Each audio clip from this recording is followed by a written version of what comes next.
The Book of Exodus. Exodus chapter 1. These are the names of the sons of Israel who went to Egypt with Jacob, each with his family: Reuben, Simeon, Levi and Judah, Issachar, Zebulun and Benjamin, Dan and Naphtali, Gad and Asher.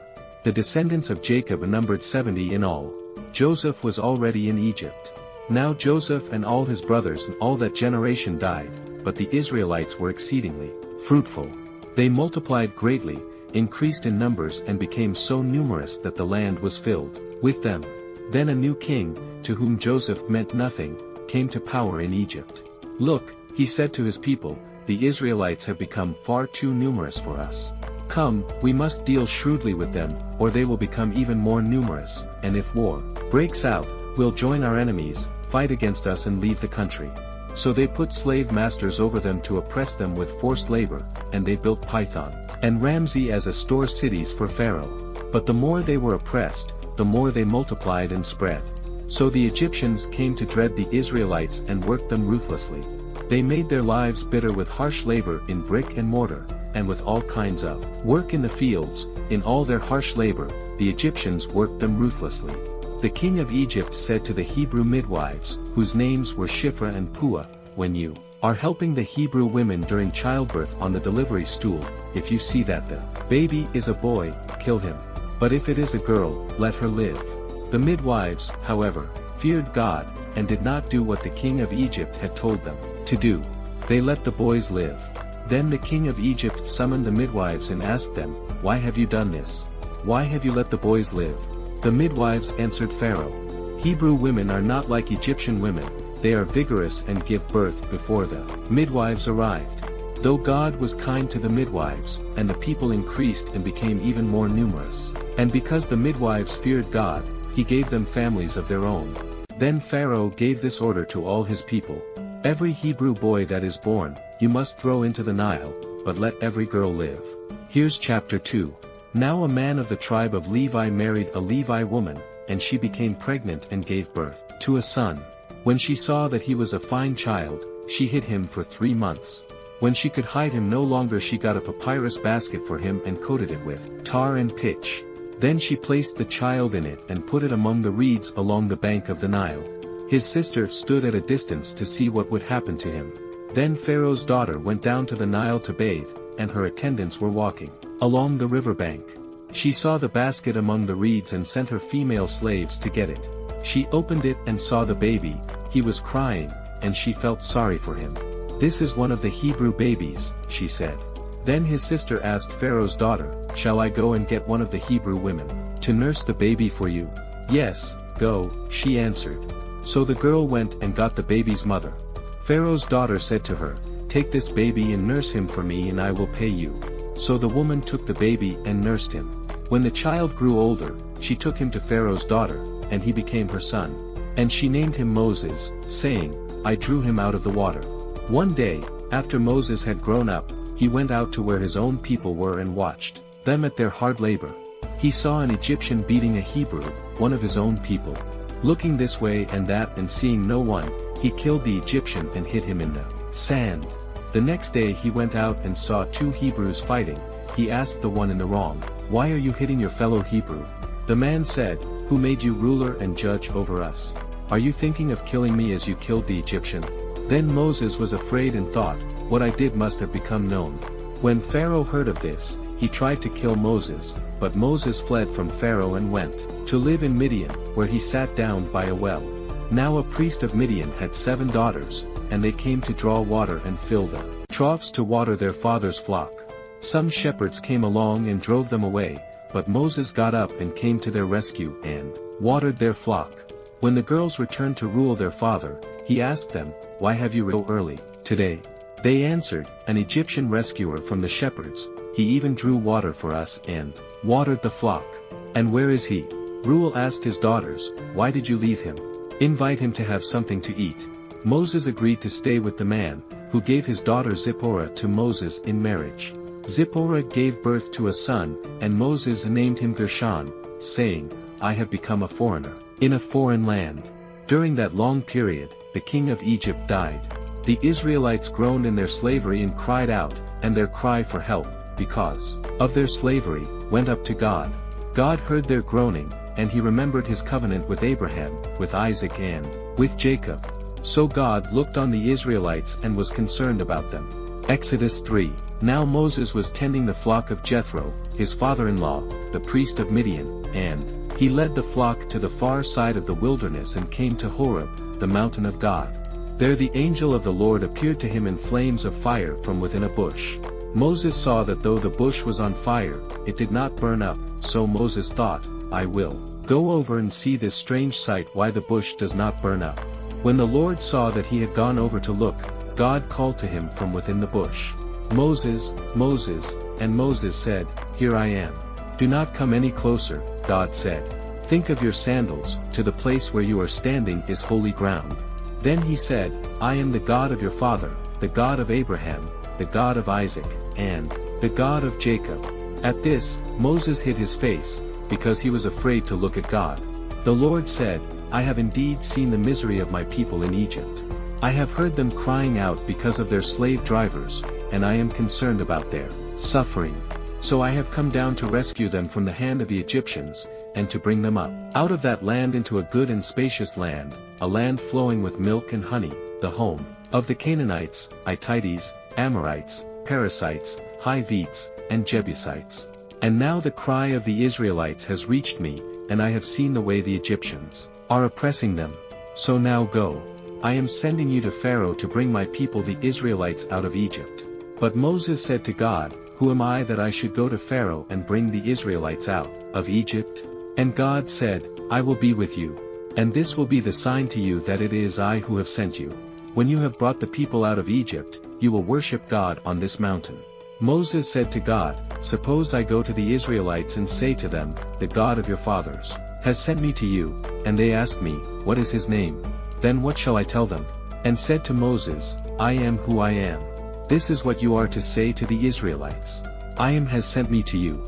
God also said to Moses, Say to the Israelites, The Lord, the God of your fathers, the God of Abraham, the God of Isaac, and the God of Jacob has sent me to you.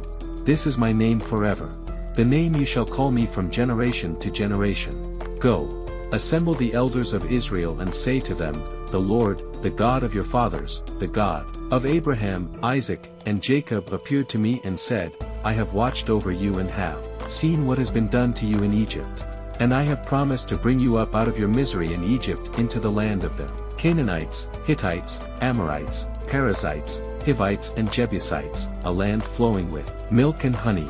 The elders of Israel will listen to you. Then you and the elders are to go to the king of Egypt and say to him, The Lord, the God of the Hebrews has met with us.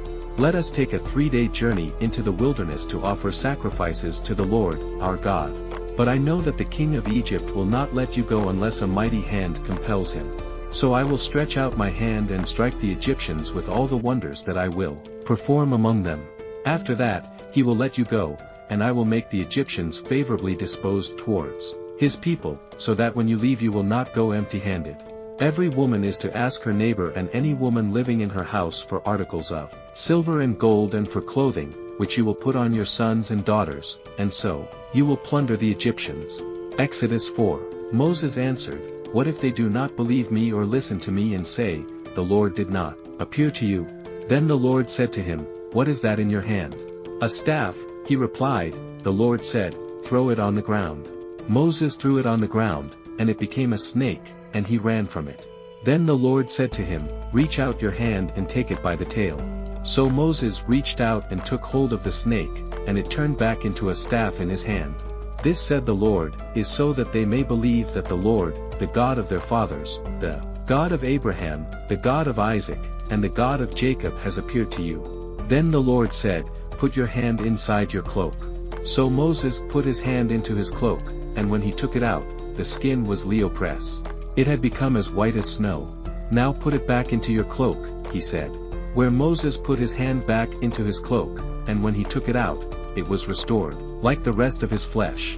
Then the Lord said, If they do not believe you, or pay attention to the first sign, they may believe the second. But if they do not believe these 2 signs or listen to you, take some water from the Nile and pour it on the dry ground. The water you take from the river will become blood on the ground. Moses said to the Lord, "Pardon your servant, Lord, I have never been eloquent, neither in the past nor since you have spoken to your servant. I am slow of speech and tongue." The Lord said to him, "Who gave human beings their mouths? Who makes them therefore mute? Who gives them sight or makes them blind? Is it not I, the Lord? Now go. I will help you speak and will teach you what to say." But Moses said, "Pardon your servant, Lord, please send someone else." Then the Lord's anger burned against Moses, and he said, "What about your brother? They are on the Levite, I know he can speak well. He is already on his way to meet you, and he will be glad to see you. You shall speak to him and put words in his mouth. I will help both of you speak and will teach you what to do. He will speak to the people for you, and it will be as if he were your mouth, and as if you were God to him. But take this star in your hand so that you can perform the signs with it." Then Moses went back to Jethro, his father-in-law, and said to him, "Let me return to my own people in Egypt to see if any of them are still alive." Jethro said, "Go, and I wish you well." Now the Lord had said to Moses in Midian, "Go back to Egypt, for all those who wanted to kill you are dead." So Moses took his wife and sons, put them on a donkey, and started back to Egypt, and he took the staff of God in his hand. The Lord said to Moses, "When you return to Egypt, see that you perform before Pharaoh all the wonders I have given you the power to do. But I will harden his heart so that he will not let the people go. Then say to Pharaoh, 'This is what the Lord says. Israel is my firstborn son, and I told you, let my son go so that he may worship me. But you refused to let him go, so I will kill your firstborn son.'" At a lodging place on the way the Lord met Moses and was about to kill him. But Zipporah took a flint knife, cut off her son's foreskin, and touched Moses' feet with it. "Surely, you are a bridegroom of blood to me," she said. So the Lord let him alone. At that time she said, "Bridegroom of blood," referring to circumcision. The Lord said to Aaron, "Go into the wilderness to meet Moses." So he met Moses at the mountain of God and kissed him. Then Moses told Aaron everything the Lord had sent him to say, and also about all the signs he had commanded him to perform.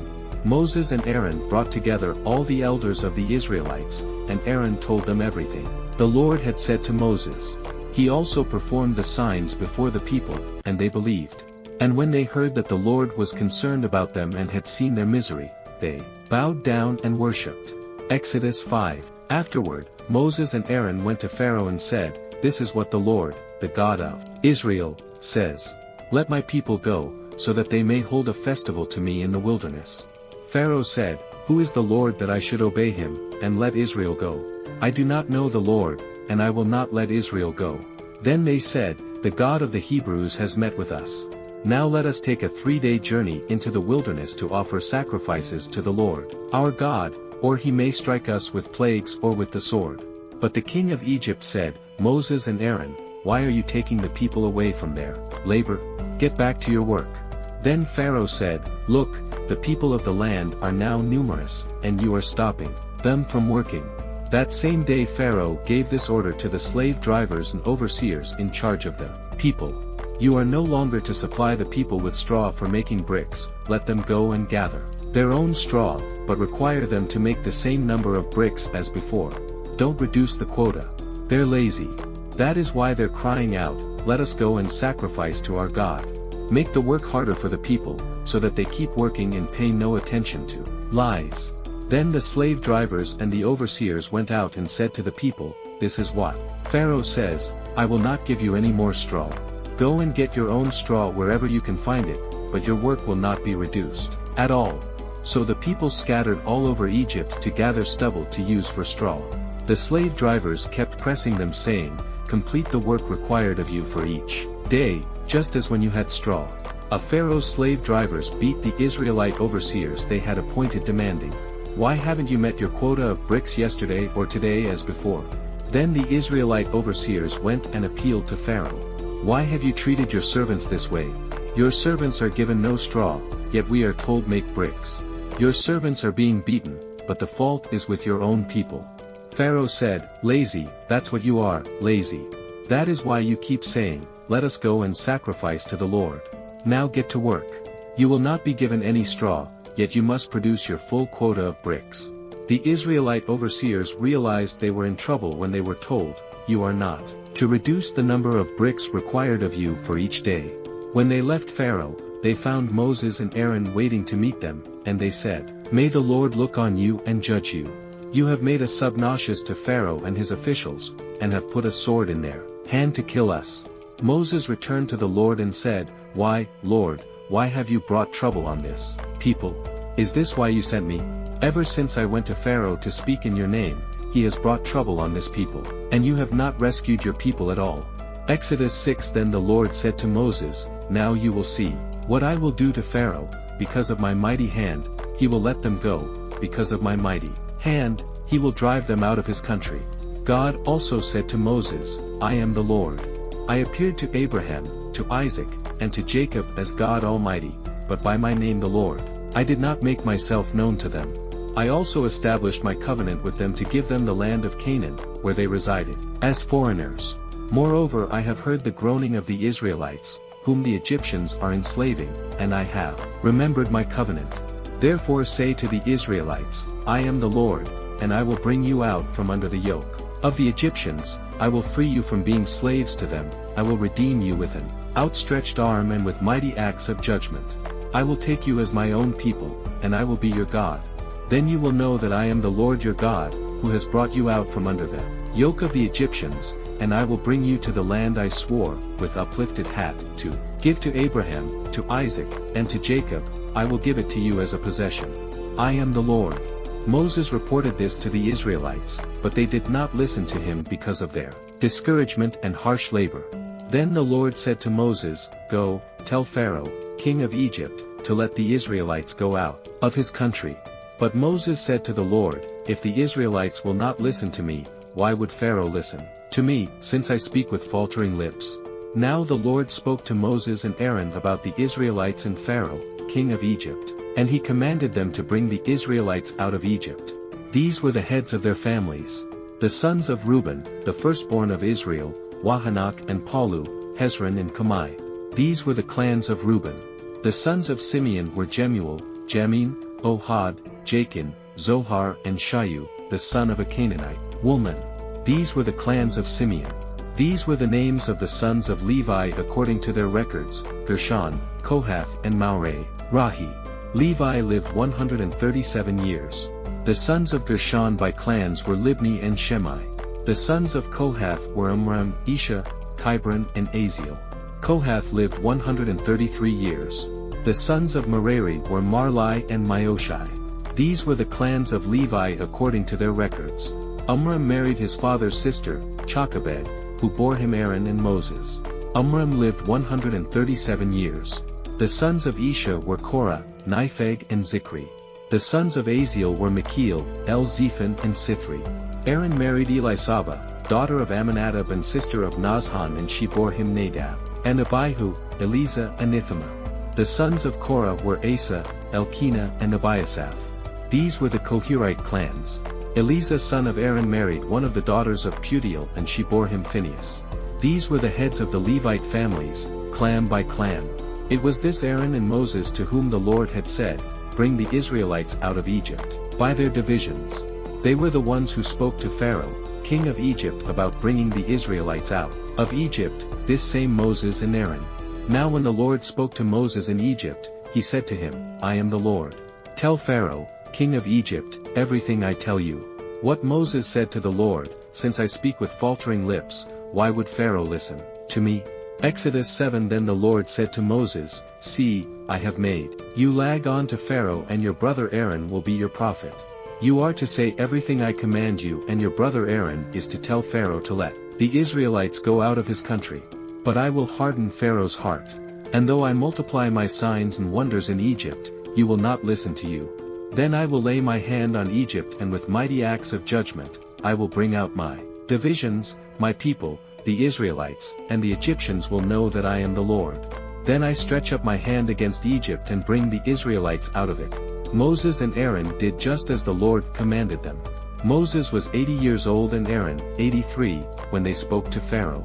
The Lord said to Moses and Aaron, "When Pharaoh says to you, 'The former miracle,' then say to Aaron, 'Take your staff and throw it down before Pharaoh, and it will become a snake.'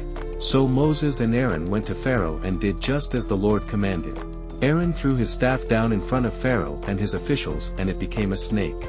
Pharaoh then summoned the wise men and sorcerers, and the Egyptian magicians also did the same things by their secret arts. Each one threw down his staff and it became a snake. But Aaron's staff swallowed up their staff. Yet Pharaoh's heart became hard and he would not listen to them just as the Lord had said. Then the Lord said to Moses, Pharaoh's heart is unyielding, he refuses to let the people go. Go to Pharaoh in the morning as he goes out to the river, confront him on the bank of the Nile and take in your hand the staff that was changed into a snake.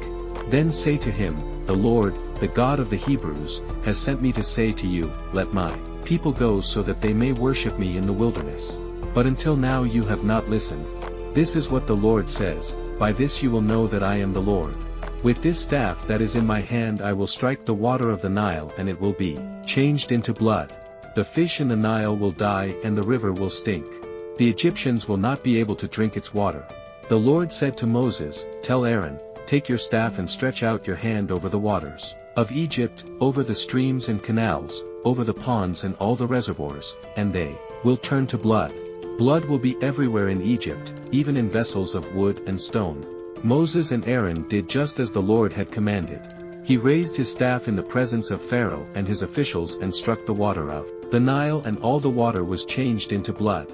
The fish in the Nile died and the river smelled so bad that the Egyptians could not drink its water.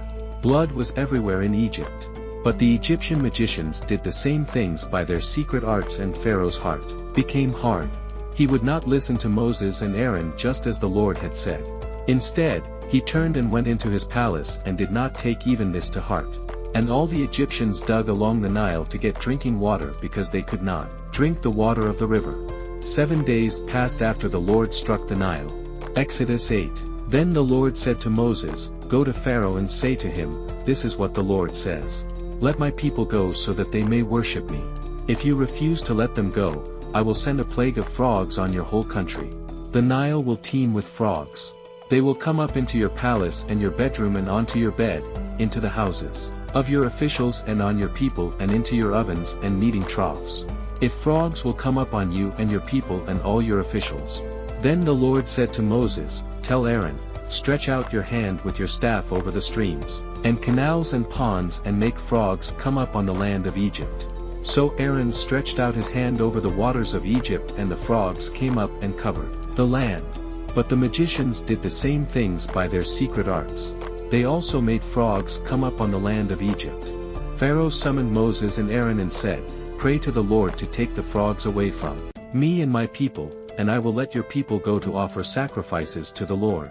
Moses said to Pharaoh, I leave to you the honor of setting the time for me to pray for you, and your officials and your people, that you and your houses may be rid of the frogs except for those that remain in the Nile.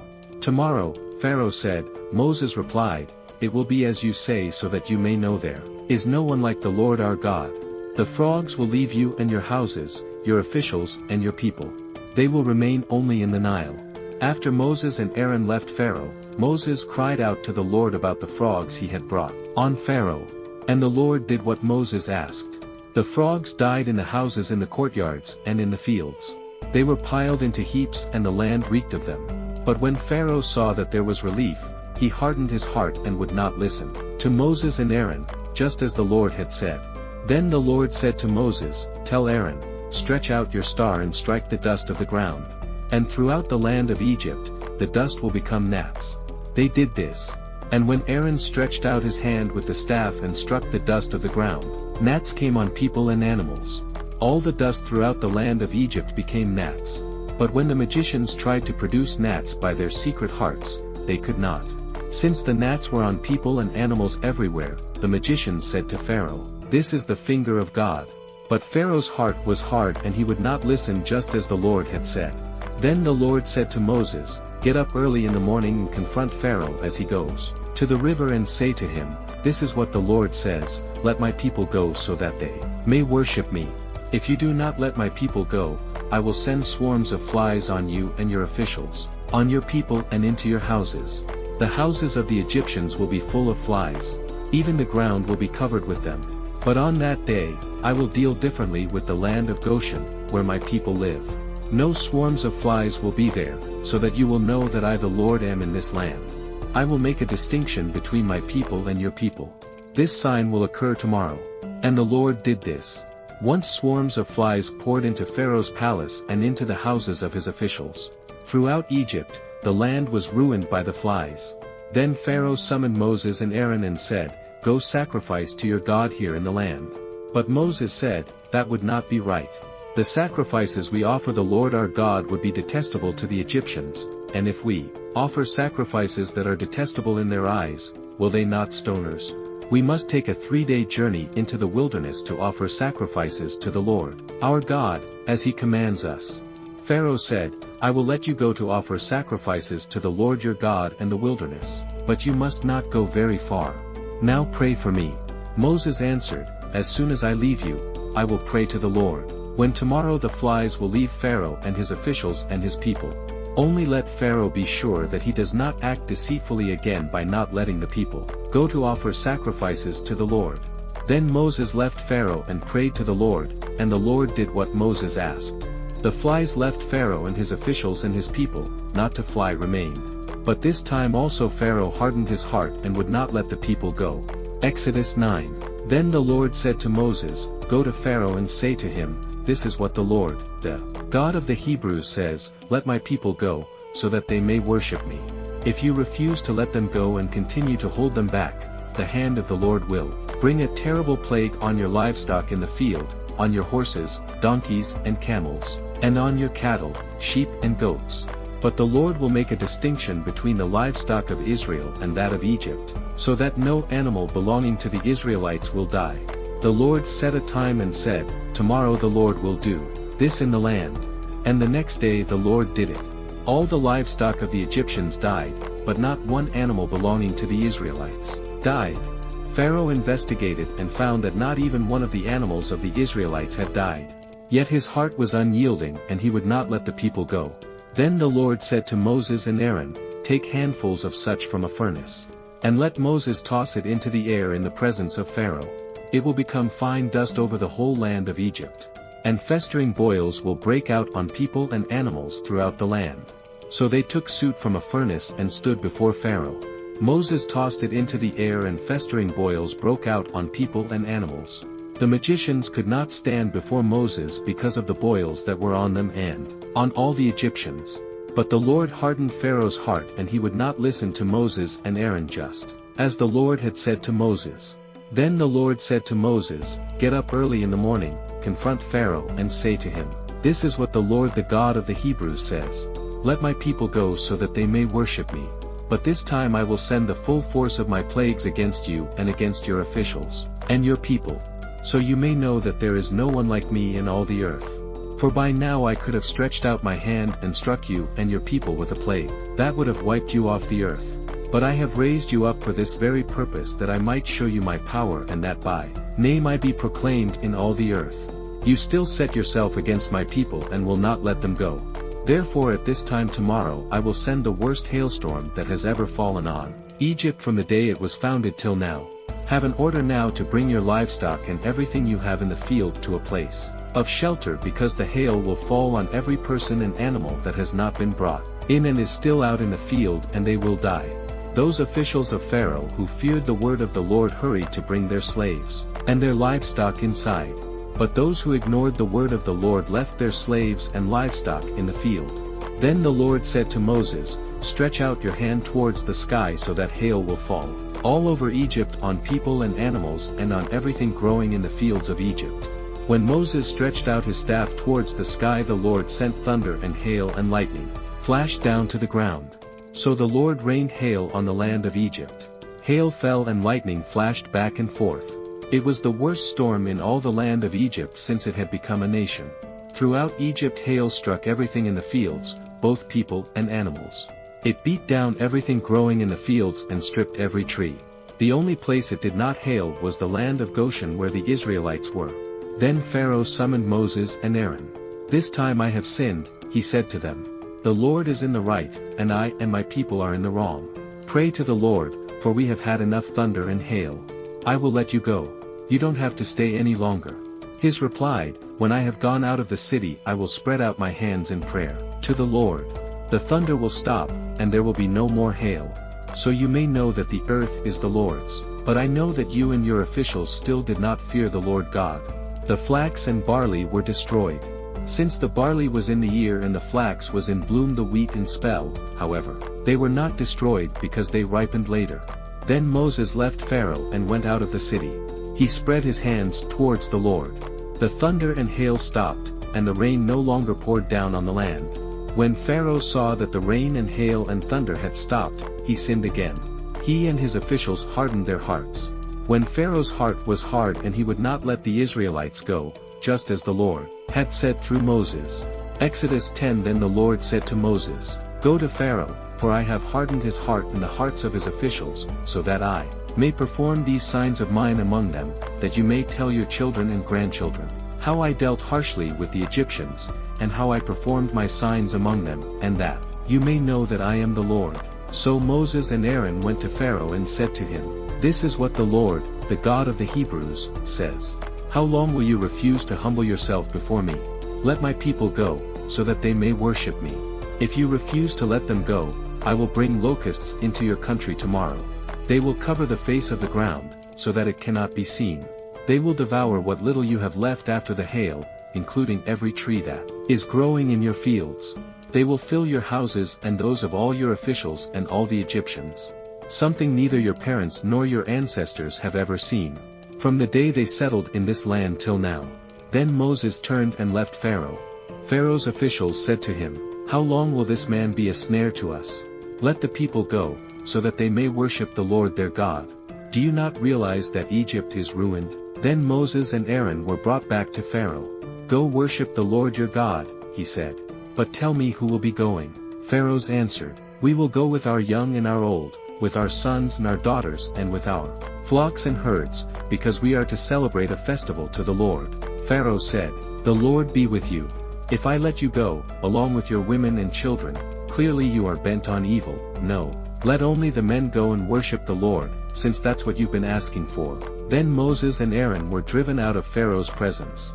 And the Lord said to Moses, "Stretch out your hand over Egypt, so that locusts swarm over the land, and devour everything growing in the fields, everything left by the hail." So Moses stretched out his staff over Egypt. And the Lord made an east wind blow across the land all that day and all that night. By morning the wind had brought the locusts. They invaded all Egypt and settled down in every area of the country in great numbers. Never before had there been such a plague of locusts, nor will there ever be again.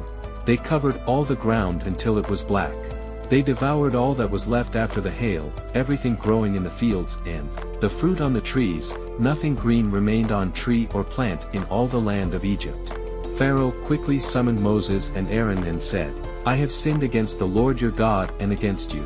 Now forgive my sin once more, and pray to the Lord your God to take this deadly plague away from me." Moses then left Pharaoh and prayed to the Lord. And the Lord changed the wind to a very strong west wind which caught up the locusts and carried them into the Red Sea. Not a locust was left anywhere in Egypt. But the Lord hardened Pharaoh's heart, and he would not let the Israelites go. Then the Lord said to Moses, "Stretch out your hand towards the sky so that darkness spreads over Egypt, darkness that can be felt." So Moses stretched out his hand towards the sky, and total darkness covered all Egypt for 3 days. No one could see anyone else or move about for 3 days. Yet all the Israelites had light in the places where they lived. Then Pharaoh summoned Moses and said, "Go worship the Lord. And your women and children may go with you. Only leave your flocks and herds behind." But Moses said, "You must allow us to have sacrifices and burnt offerings to present to the Lord our God. Our livestock too must go with us. Not a hoof is to be left behind. We have to use some of them in worshiping the Lord our God. And until we get there, we will not know what we are to use to worship the Lord." Let the Lord harden Pharaoh's heart, and he was not willing to let them go. Pharaoh said to Moses, "Get out of my sight. Make sure you do not appear before me again the day you see my face. You will die." "Just as you say," Moses replied, "I will never appear before you again." And as chapter 11. Now the Lord said to Moses, "I will bring one more plague on Pharaoh and on Egypt. After that, he will let you go from here. And when he does, he will drive you out completely. The Lord made the Egyptians favorably disposed towards the people, and Moses himself was highly regarded in Egypt by Pharaoh's officials and by the people. So Moses said, "This is what the Lord says. About midnight, I will go throughout Egypt. Every firstborn son in Egypt will die, from the firstborn son of Pharaoh who sits on the throne to the firstborn son of the female slave, who is at her hand mill, and all the firstborn of the cattle as well. There will be loud wailing throughout Egypt, worse than there has ever been or ever will be again. But among the Israelites, not a dog will bark at any person or animal. Then you will know that the Lord makes a distinction between Egypt and Israel. All these officials of yours will come to me bowing down before me and saying, 'Go, you and all the people who follow you.' After that, I will leave." Then Moses, hot with anger, left Pharaoh. The Lord had said to Moses, "Pharaoh will refuse to listen to you so that my wonders may be multiplied in Egypt." Moses and Aaron performed all these wonders before Pharaoh, but the Lord hardened Pharaoh's heart, and he would not let the Israelites go out of his country. Exodus 12. The Lord said to Moses and Aaron in Egypt, "This month is to be for you the first month of your year. Tell the whole community of Israel that on the 10th day of this month, each man is to take a lamb for his family, one for each household. If any household is too small for a whole lamb, they must share one with their nearest neighbor, having taken into account the number of people there are. You are to determine the amount of lamb needed in accordance with what each person will eat. The animals you choose must be year-old males, without defect, and you may take them from the sheep or the goats. Take care of them until the 14th day of the month, when all the members of the community of Israel must slaughter them at twilight. Then they are to take some of the blood and put it on the sides and tops of the doorframes of the houses where they eat the lambs. At same night, they are to eat the meat roasted over the fire, along with bitter herbs and bread made without yeast. Do not eat the meat raw or boiled in water, but roast it over a fire with the head, legs, and internal organs. Do not leave any of it till morning. If some is left till morning you must burn it. This is how you are to eat it, with your cloak tucked into your belt, your sandals on your feet and your staff in your hand. Eat it in haste. It is the Lord's Passover. On that same night, I will pass through Egypt and strike down every firstborn of both people and animals, and I will bring judgment on all the gods of Egypt. I am the Lord. The blood will be a sign for you on the houses where you are, and when I see the blood I will pass over you. No destructive plague will touch you when I strike Egypt. This is a day you are to commemorate. For the generations to come you shall celebrate it as a festival to the Lord, a lasting ordinance. For 7 days you are to eat bread made without yeast. On the first day remove the yeast from your houses, for whoever eats anything with yeast in it from the first day until the 7th must be cut off from Israel. On the first day hold sacred assembly, and another one on the 7th day. Do no work at all on these days, except to prepare food for everyone to eat. That is all you may do. Celebrate the festival of unleavened bread, because it was on this very day that I brought your divisions out of Egypt. Celebrate this day as a lasting ordinance for the generations to come. In the first month you are to eat bread made without yeast.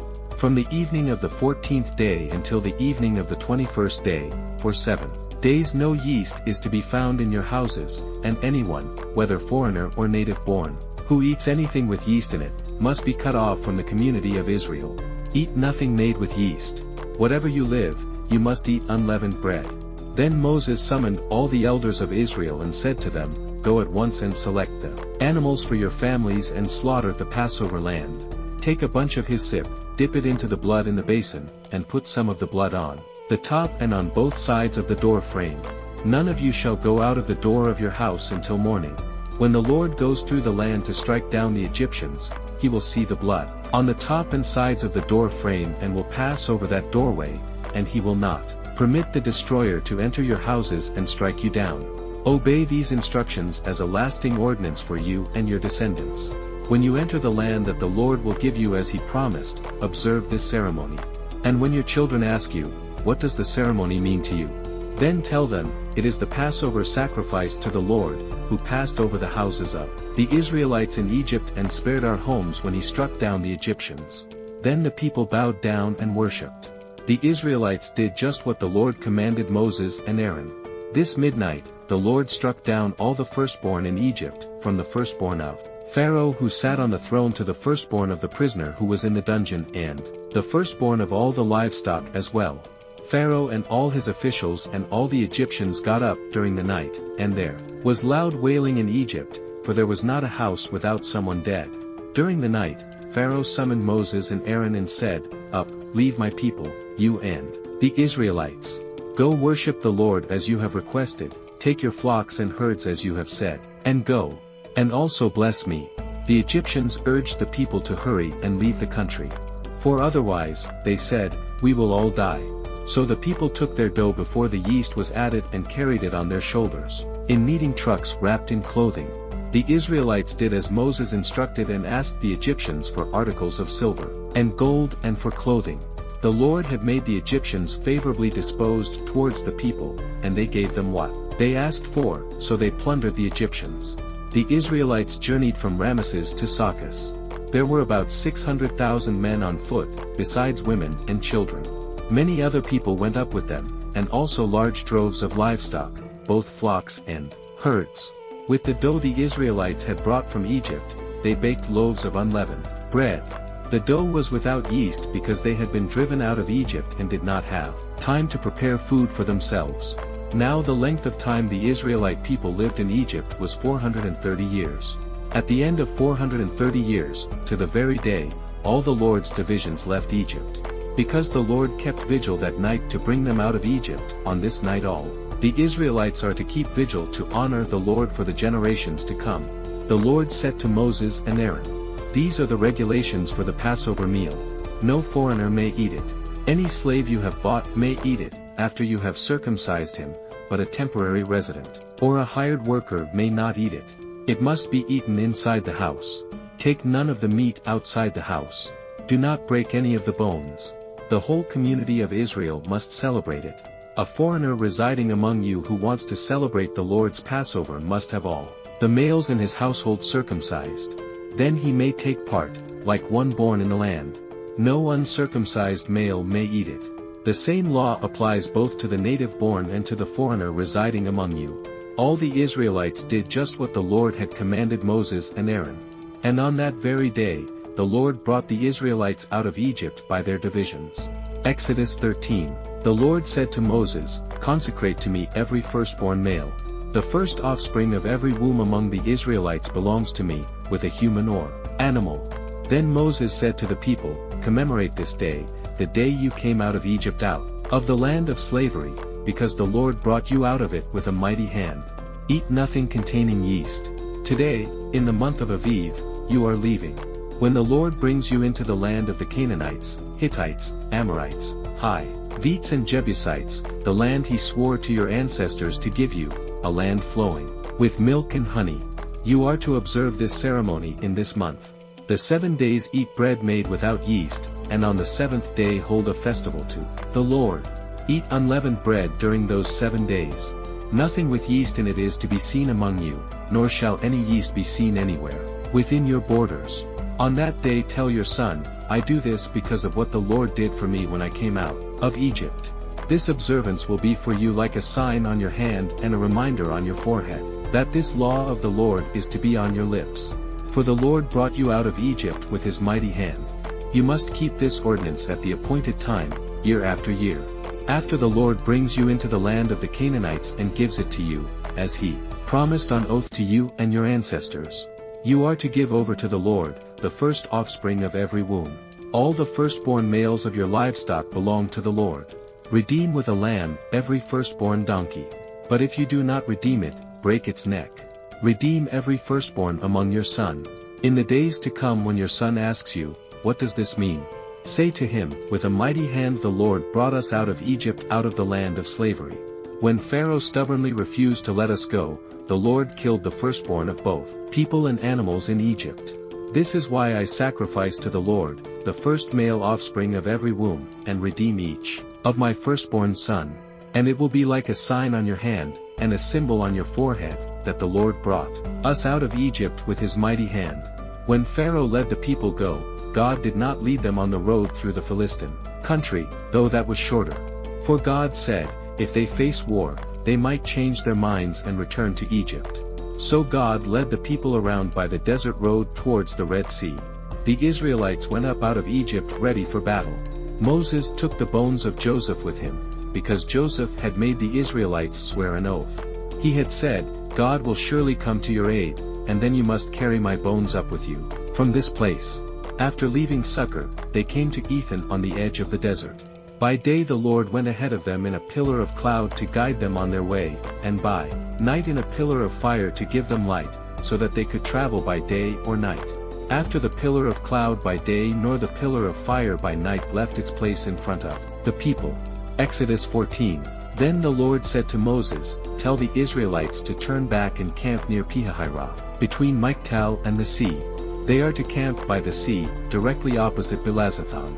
Pharaoh will think the Israelites are wandering around the land in confusion hemmed in by the desert, and I will harden Pharaoh's heart and he will pursue them, but I will gain glory for myself through Pharaoh and all his army, and the Egyptians will know that I am the Lord.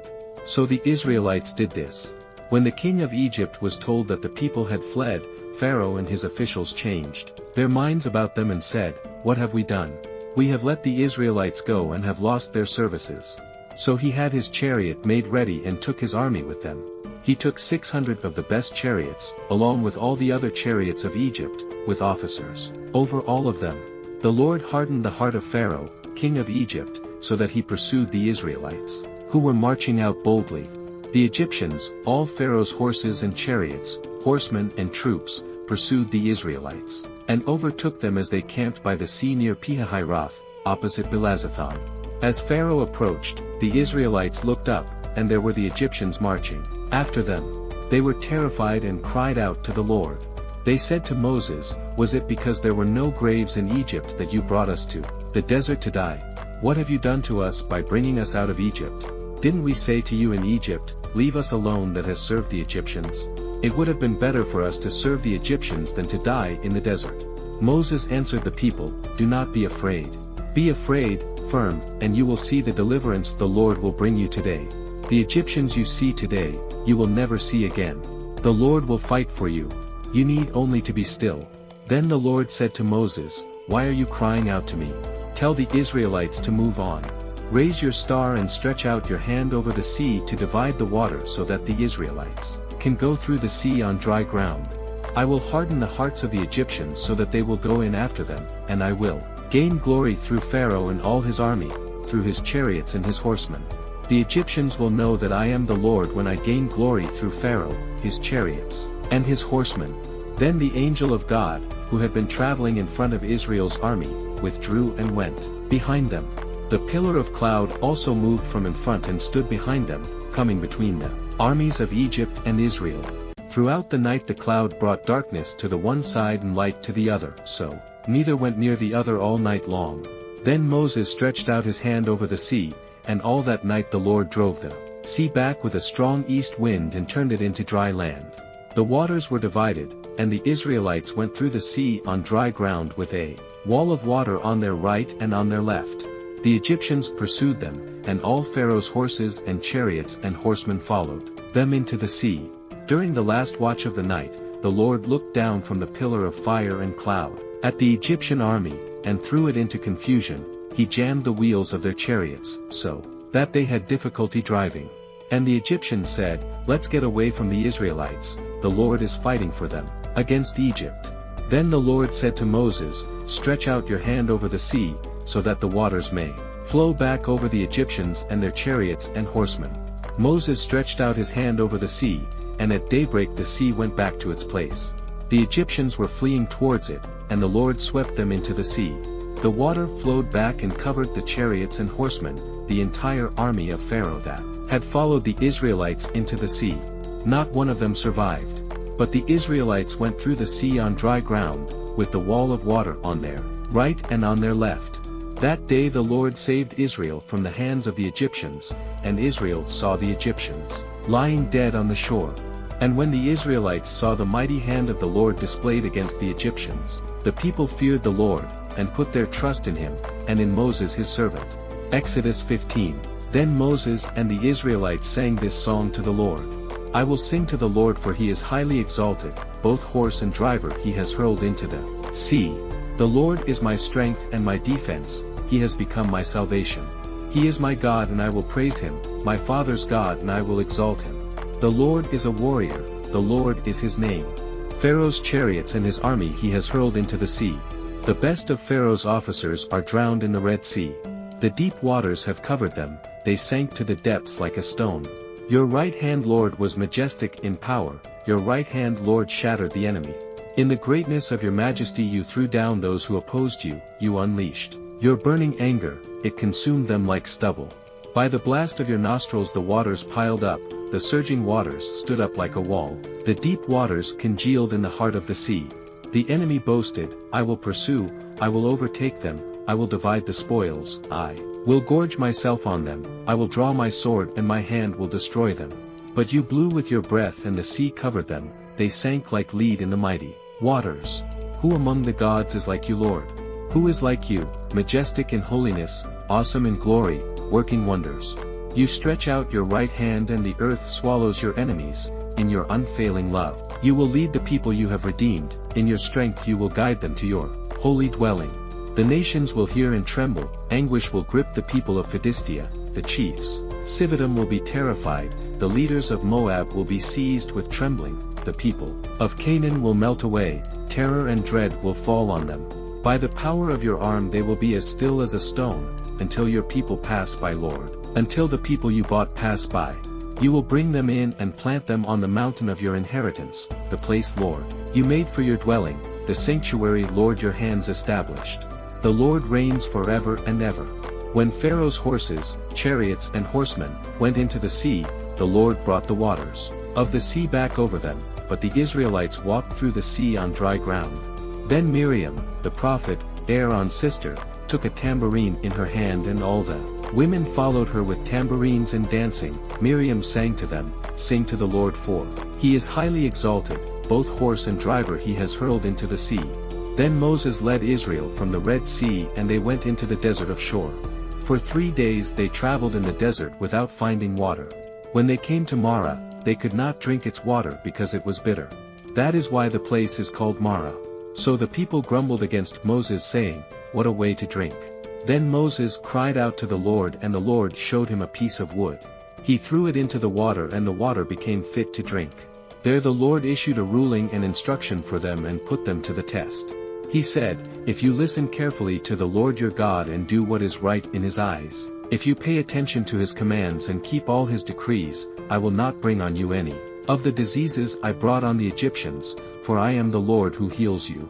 Then they came to Elam, where there were 12 springs and 70 palm trees, and they camped there near the water. Exodus 16. The whole Israelite community set out from Elam and came to the desert of Sin, which is between Elam and Sinai, on the 15th day of the 2nd month after they had come out of Egypt. In the desert the whole community grumbled against Moses and Aaron. The Israelites said to them, If only we had died by the Lord's hand in Egypt, there we sat round pots of meat and ate all the food we wanted, but you have brought us out into this desert to starve this entire assembly to death. Then the Lord said to Moses, I will rain down bread from heaven for you.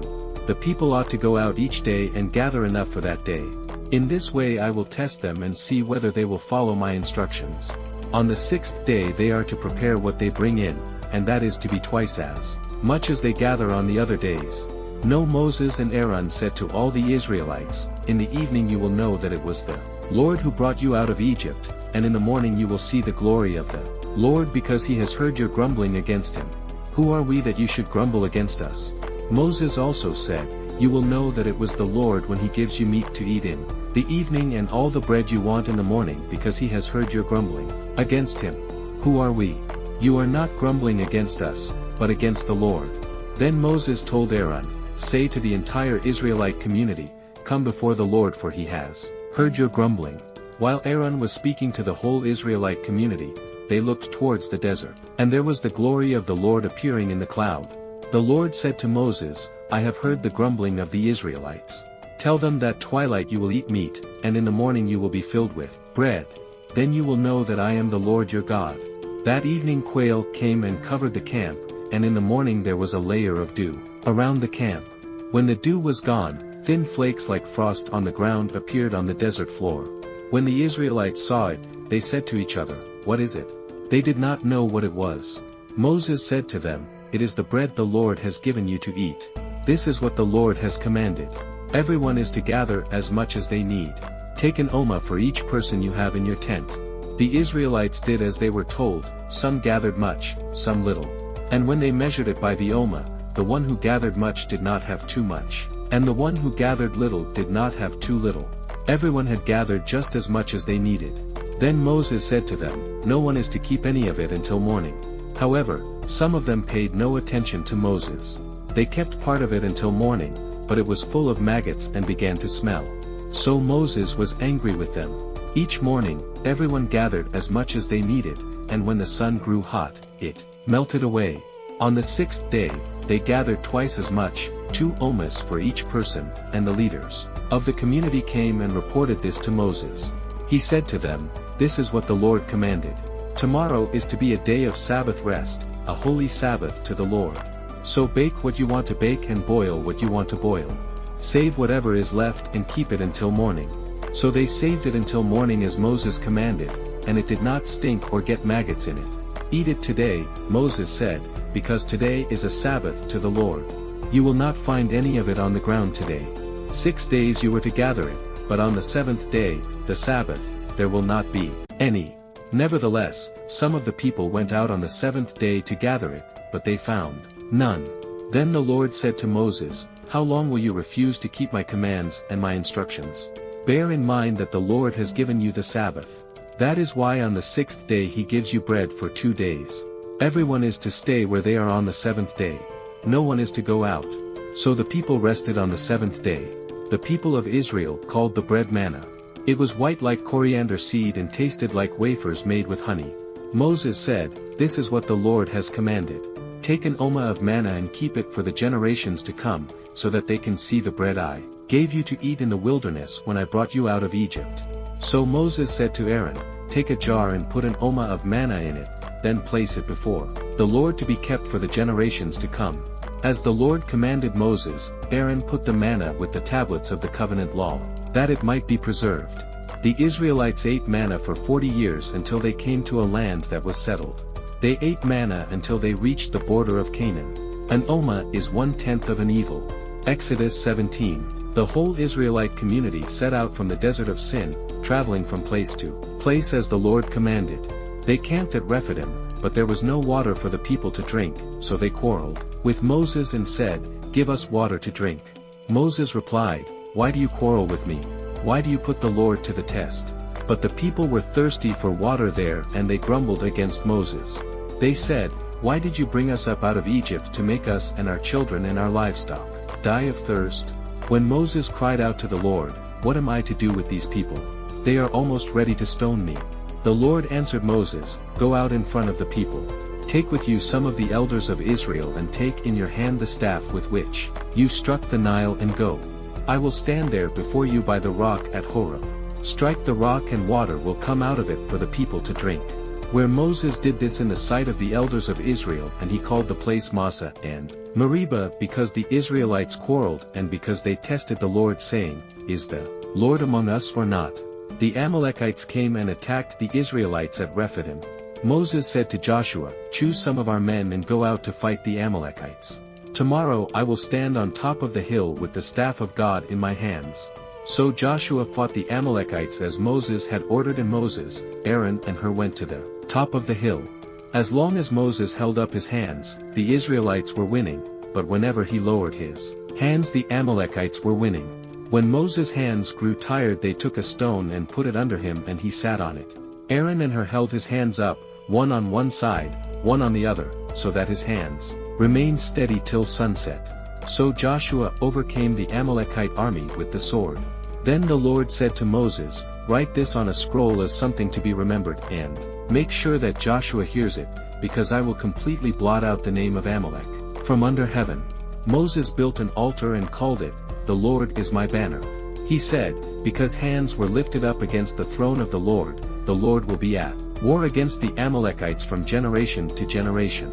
Exodus chapter 18. Now Jethro, the priest of Midian and father-in-law of Moses, heard of everything God had done for Moses and for his people Israel, and how the Lord had brought Israel out of Egypt.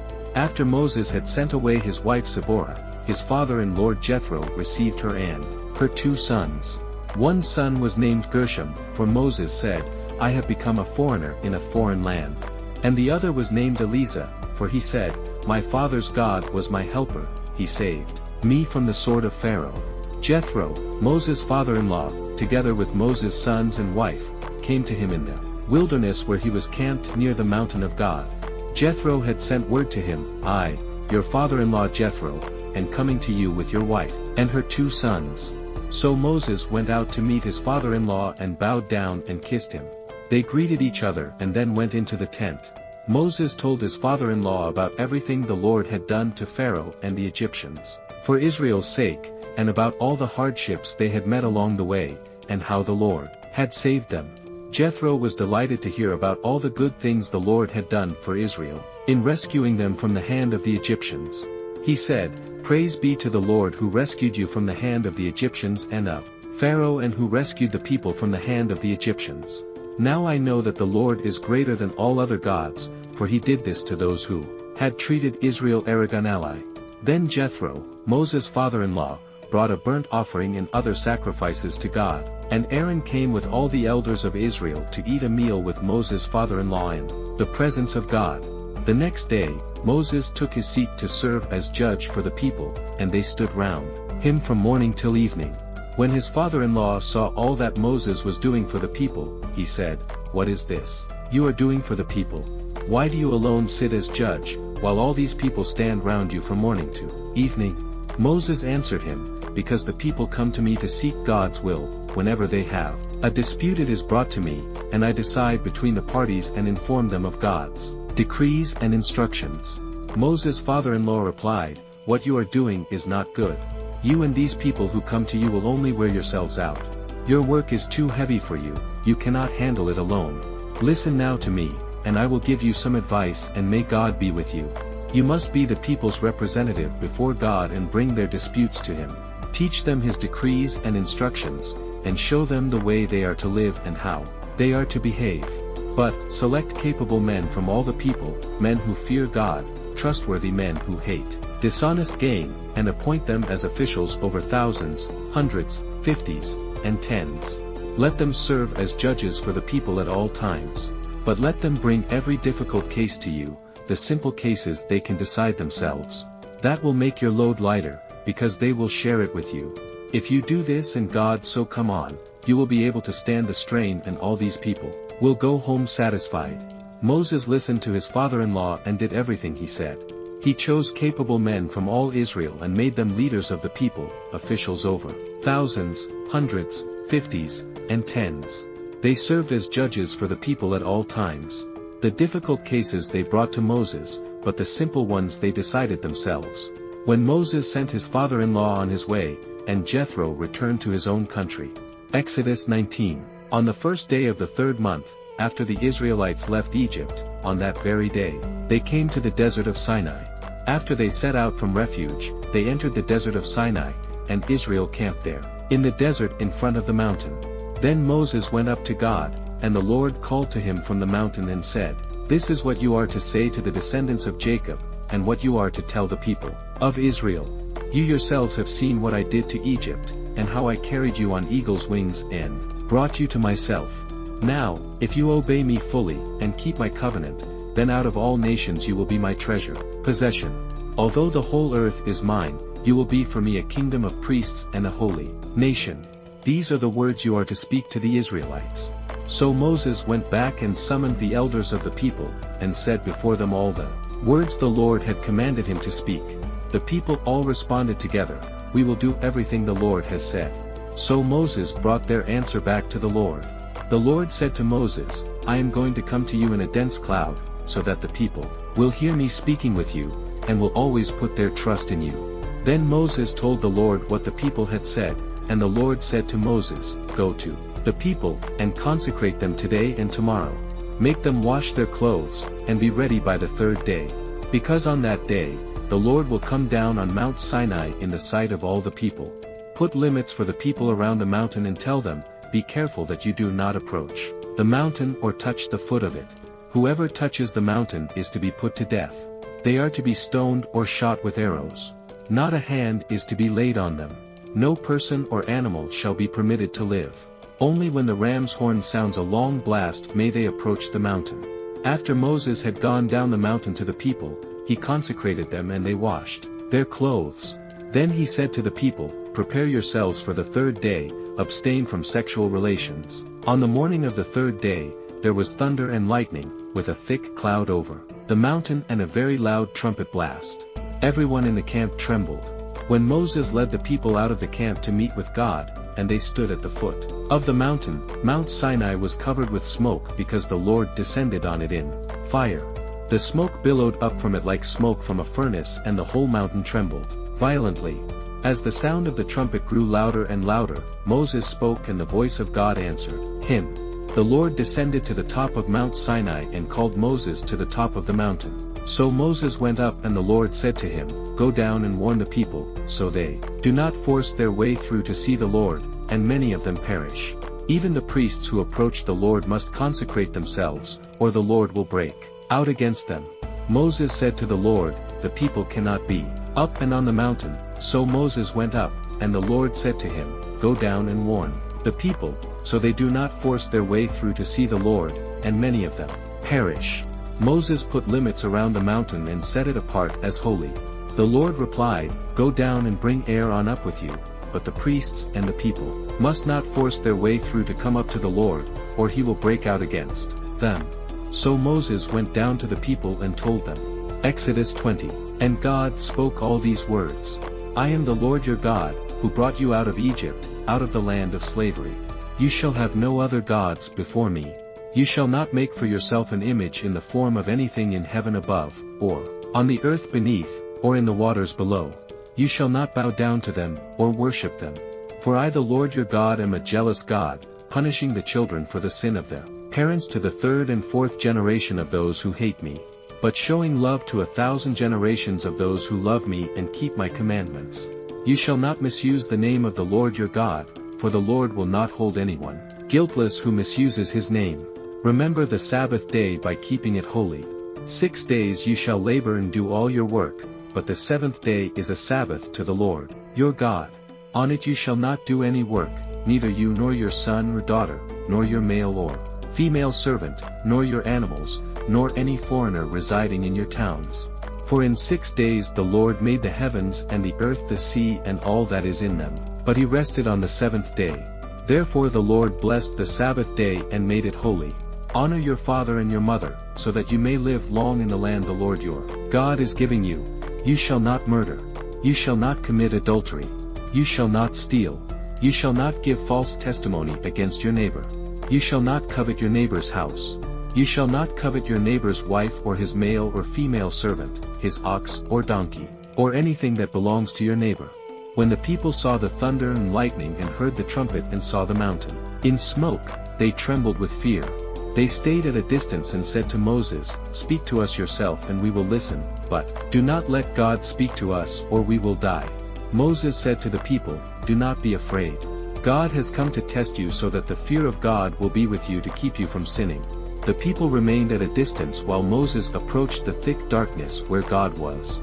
Then the Lord said to Moses, tell the Israelites this, you have seen for yourselves that I have spoken to you from heaven. Do not make any gods to be alongside me. Do not make for yourselves gods of silver or gods of gold. Make an altar of earth for me and sacrifice on it your burnt offerings and fellowship offerings, your sheep and goats and your cattle. Wherever I cause my name to be honored, I will come to you and bless you. If you make an altar of stones for me, do not build it with dressed stones, for you will defile it if you use a tool on it, and do not go up to my altar on steps or your private parts may be exposed. Exodus chapter 21. These are the laws you are to set before them. If you buy a Hebrew servant, he is to serve you for 6 years, but in the 7th year, he shall go free without paying anything. If he comes alone, he is to go free alone. But if he has a wife when he comes, she is to go with him.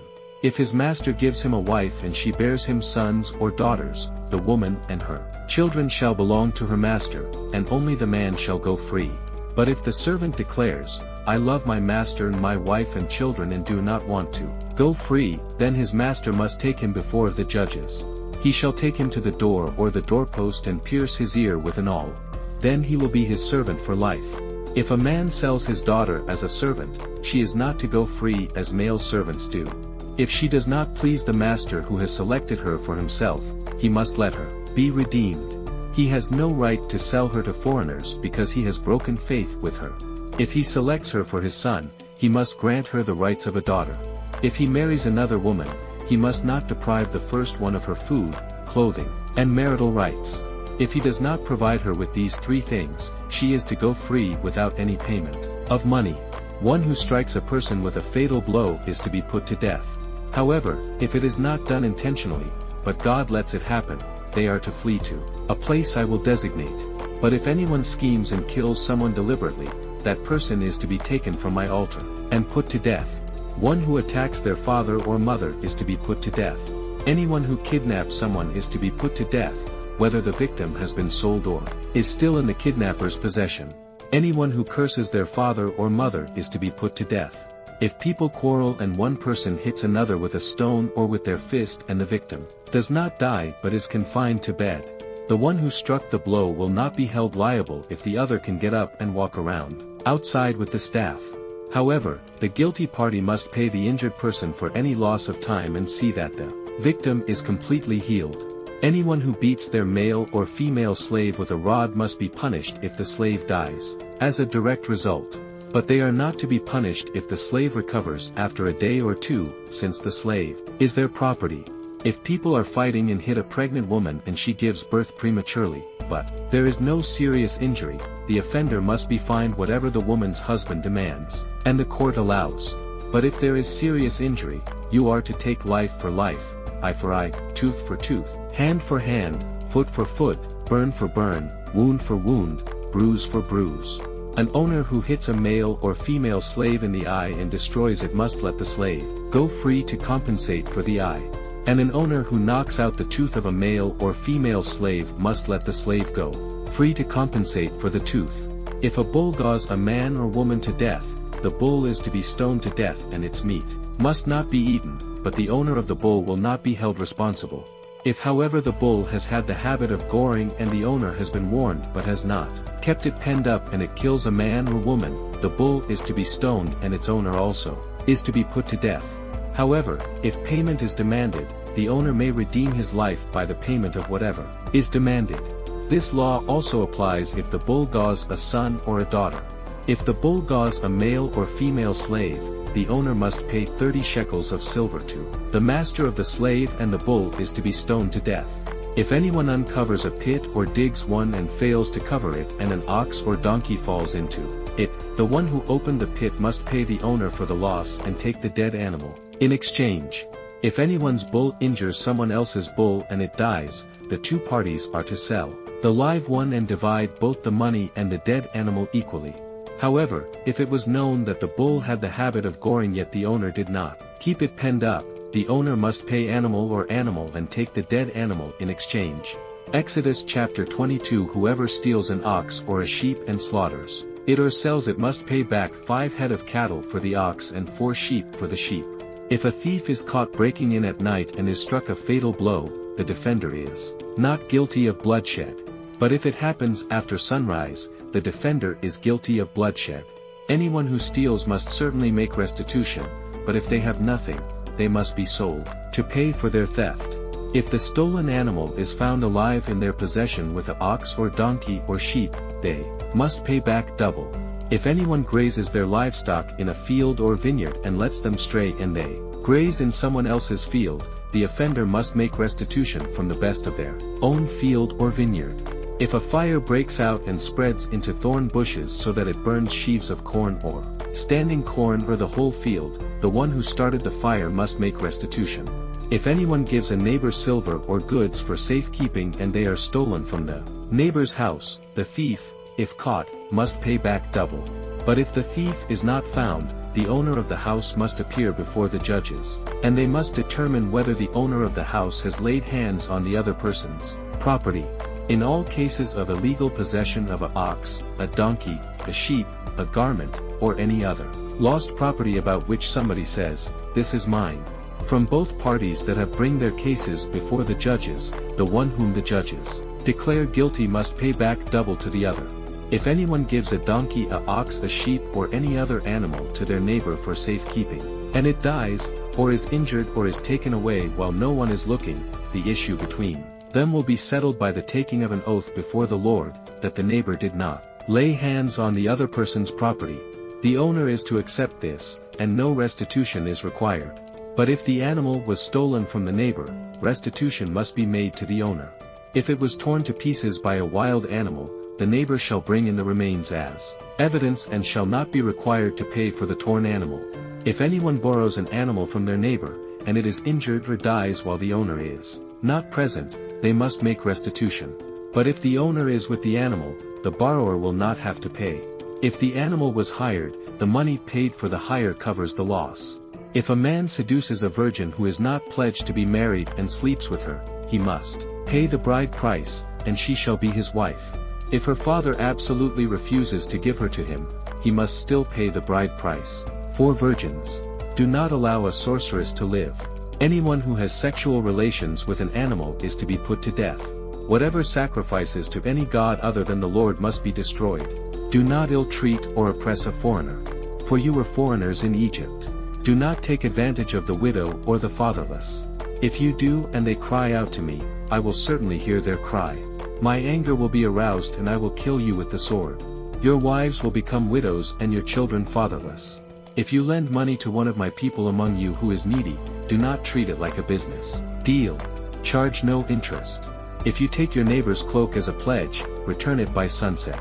Because that cloak is the only covering your neighbor has, what else can they sleep in? Can they cry out to me, I will hear, or I am compassionate? Do not blaspheme God or curse the ruler of your people. Do not hold back offerings from your granaries or your vats. You must give me the firstborn of your sons. Do the same with your cattle and your sheep. Let them stay with their mothers for 7 days, but give them to me on the 8th day. You are to be my holy people. So do not eat the meat of an animal torn by wild beasts. Throw it to the dogs. Exodus 23. Do not spread false reports. Do not help a guilty person by being a malicious witness. Do not follow the crowd in doing wrong. When you give testimony in a lawsuit, do not pervert justice by siding with the crowd, and do not show favoritism to a poor person in a lawsuit. If you come across your enemy's ox or donkey wandering off, be sure to return it. If you see the donkey of someone who hates you fall and down under its load, do not leave it there. Be sure you help them with it. Do not deny justice to your poor people in their lawsuits. Have nothing to do with a false charge, and do not put an innocent or honest person to death, for I will not acquit the guilty. Do not accept a bribe, for a bribe blinds those who see and twists the words of the innocent. Do not oppress a foreigner. Do yourselves know how it feels to be foreigners, because you were foreigners in Egypt. For 6 years you are to sow your fields and harvest the crops, but during the 7th year let the land lie unplowed and unused. Then the poor among your people may get fruit from it, and the wild animals may eat what is left. Do the same with your vineyard and your olive grove. Last days do your work, but on the 7th day do not work, so that your ox and your donkey may rest, and so that the slave born in your household and the foreigner living among you may be refreshed. Be careful to do everything I have said to you. Do not invoke the names of other gods. Do not let them be heard on your lips. 3 times a year you are to celebrate a festival to me. Celebrate the festival of unleavened bread. For 7 days eat bread made without yeast as I commanded you. Do this at the appointed time in the month of Aviv. For in that month you came out of Egypt. No one is to appear before me empty-handed. Celebrate the festival of harvest with the first fruits of the crops you sow in your field. Celebrate the festival of ingathering at the end of the year when you gather in your crops from the field.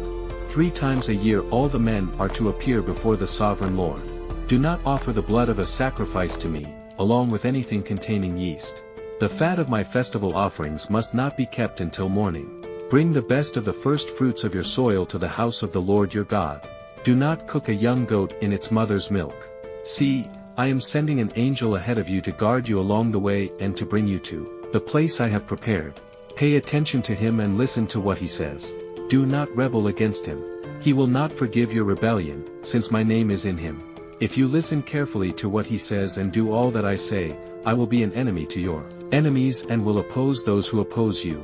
My angel will go ahead of you and bring you into the land of the Amorites, Hittites, Perizzites, Perizzianites, Hivites and Jebusites, and I will wipe them out. Do not bow down before their gods or worship them or follow their practices. You must demolish them and break their sacred stones to pieces.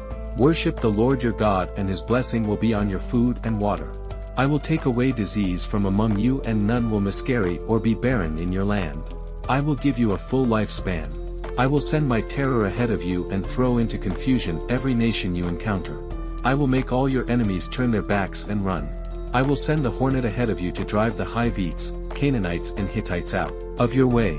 But I will not drive them out in a single year because the land would become desolate, and the wild animals too numerous for you. Little by little I will drive them out before you until you have increased enough to take possession of the land.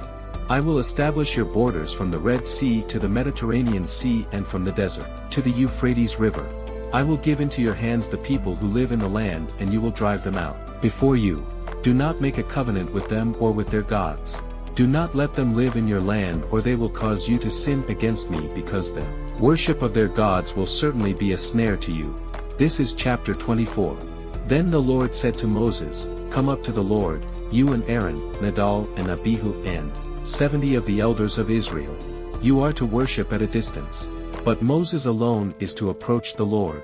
The others must not come near and the people may not come up with him. Then Moses went until the people or the Lord's words and laws. They responded with one voice. Everything the Lord has said we will do. Moses then wrote down everything the Lord had said. He got up early the next morning and built an order at the foot of the mountain and set up 12 stone pillars representing the 12 tribes of Israel. Then he sent young Israelite men and they offered burnt offerings and sacrificed young bulls as fellowship offerings to the Lord. Moses took half of the blood and put it in bulls and the other half he splashed against the altar. Then he took the book of the covenant and read it to the people. They responded, We will do everything the Lord has said. We will obey. Moses then took the blood, sprinkled it on the people and said, This is the blood of the covenant that the Lord has made with you in accordance with all these words. Moses and Aaron, Nadab and Abihu and the 70 elders of Israel went up and saw the God of Israel. Under his feet was something like a pavement made of lapis lazuli as bright blue as the sky. But God did not raise his hand against these leaders of the Israelites. They saw God and they ate and drank. The Lord said to Moses, Come up to me on the mountain and stay here. And I will give you the tablets of stone with the law and commandments I have written for their instruction. Then Moses set out with Joshua, his assistant, and Moses went up on the mountain of God. He said to the elders, Wait here for us until we come back to you. Aaron and Hur are with you, and anyone involved in a dispute can go to them. When Moses went up on the mountain the cloud covered it, and the glory of the Lord settled on Mount Sinai. For 6 days the cloud covered the mountain, and on the 7th day the Lord called to Moses from within the cloud. To the Israelites the glory of the Lord looked like a consuming fire on top of the mountain. Then Moses entered the cloud as he went on up the mountain, and he stayed on the mountain for 40 days and 40 nights. Moses chapter 25. The Lord said to Moses, Tell the Israelites to bring me an offering. You are to receive the offering for me from everyone whose heart prompts them to give.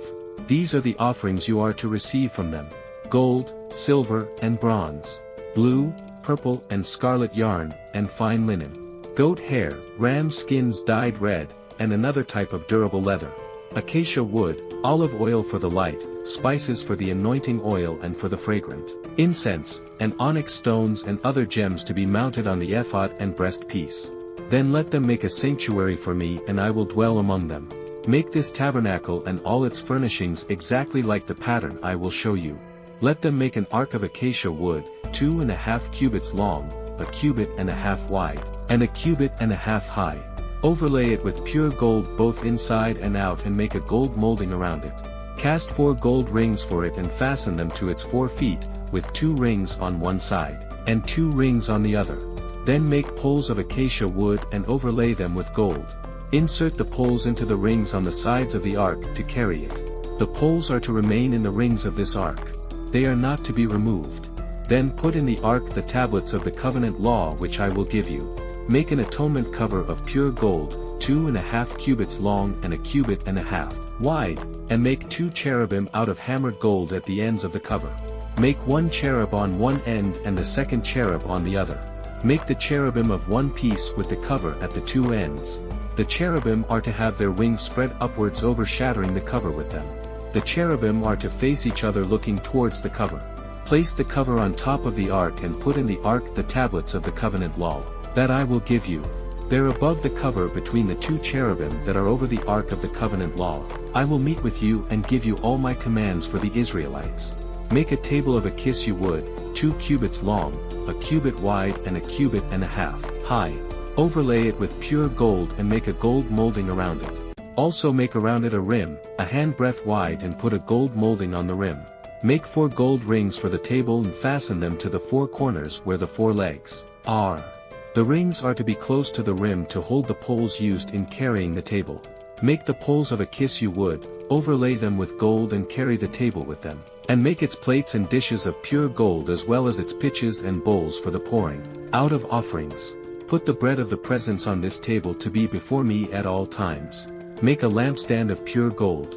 Hammer out its base and shaft and make its flower-like cups, buds and blossoms of one piece with them. 6 branches are to extend from the sides of the lampstand, 3 on one side and 3 on the other. 3 cups shaped like almond flowers with buds and blossoms are to be on one branch, 3 on the next branch, and the same for all 6 branches extending from the lampstand. And on the lampstand there are to be 4 cups shaped like almond flowers with buds and blossoms. 1 bud shall be under the first pair of branches extending from the lampstand, a second bud under the second pair, and a third bud under the third pair, 6 branches in all. The buds and branches shall all be of one piece with the lampstand hammered out of pure gold. Then make it 7 lamps and set them up on it so that they light the space in front of it. Its wick trimmers and trays are to be of pure gold. A talent of pure gold is to be used for the lampstand and all these accessories. See that you make them according to the pattern shown you on the mountain.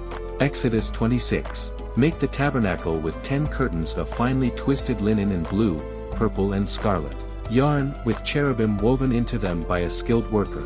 All the curtains are to be the same size, 28 cubits long and 4 cubits wide. Join 5 of the curtains together and do the same with the other 5.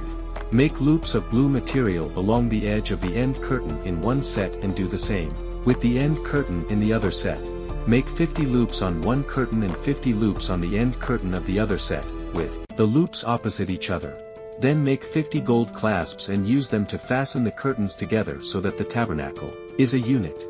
Make curtains of goat hair for the tent over the tabernacle, 11 altogether. All 11 curtains are to be the same size, 30 cubits long and 4 cubits wide. Join 5 of the curtains together into one set and the other 6 into another set. Hold the 6th curtain, double, at the front of the tent. Make 50 loops along the edge of the end curtain in one set and also along the edge of the end curtain in the other set. Then make 50 bronze clasps and put them in the loops to fasten the tent together as a unit. As for the additional length of the tent curtains, the half curtain that is left over is to hang down at the rear of the tabernacle. The tent curtains will be a cubit longer on both sides. What is left will hang over the sides of the tabernacle so as to cover it. Make for the tent a covering of ram skins dyed red and over that a covering of other durable leather. Make upright frames of acacia wood for the tabernacle. Each frame is to be 10 cubits long and 1.5 cubits wide, with 2 projections set parallel to each other. Make all the frames of the tabernacle in this way. Make 20 frames for the south side of the tabernacle and make 40 silver bases to go under them.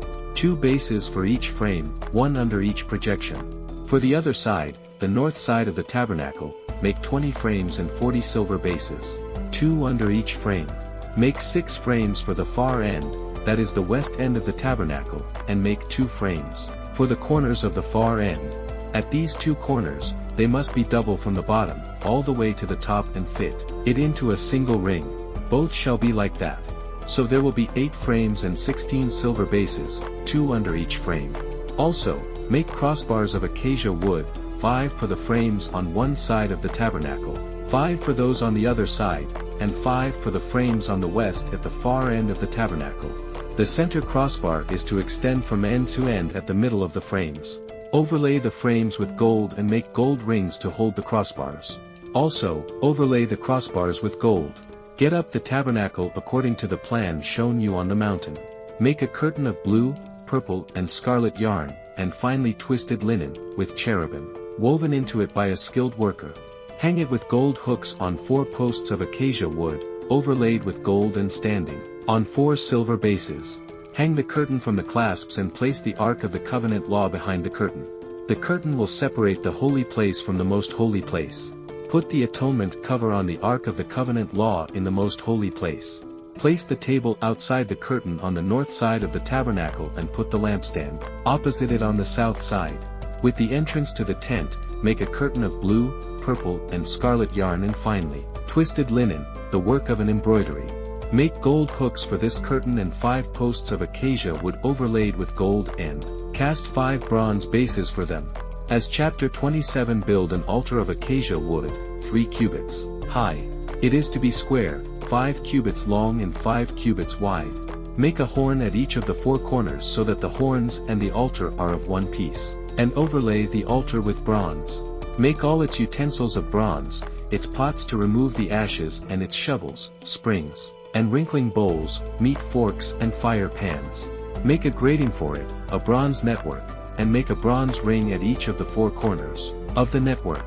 Put it under the ledge of the altar so that it is halfway up the altar. Make poles of acacia wood for the altar and overlay them with bronze. The poles are to be inserted into the ring so they will be on 2 sides of the altar.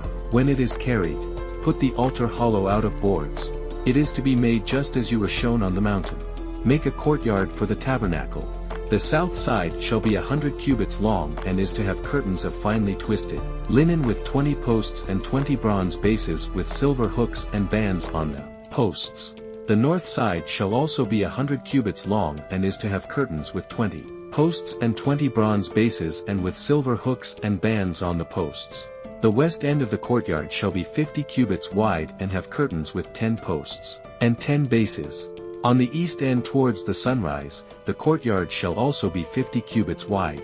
Those 15 cubits long are to be on one side of the entrance with 3 posts and 3 bases, and curtains 15 cubits long are to be on the other side with 3 posts and 3 bases.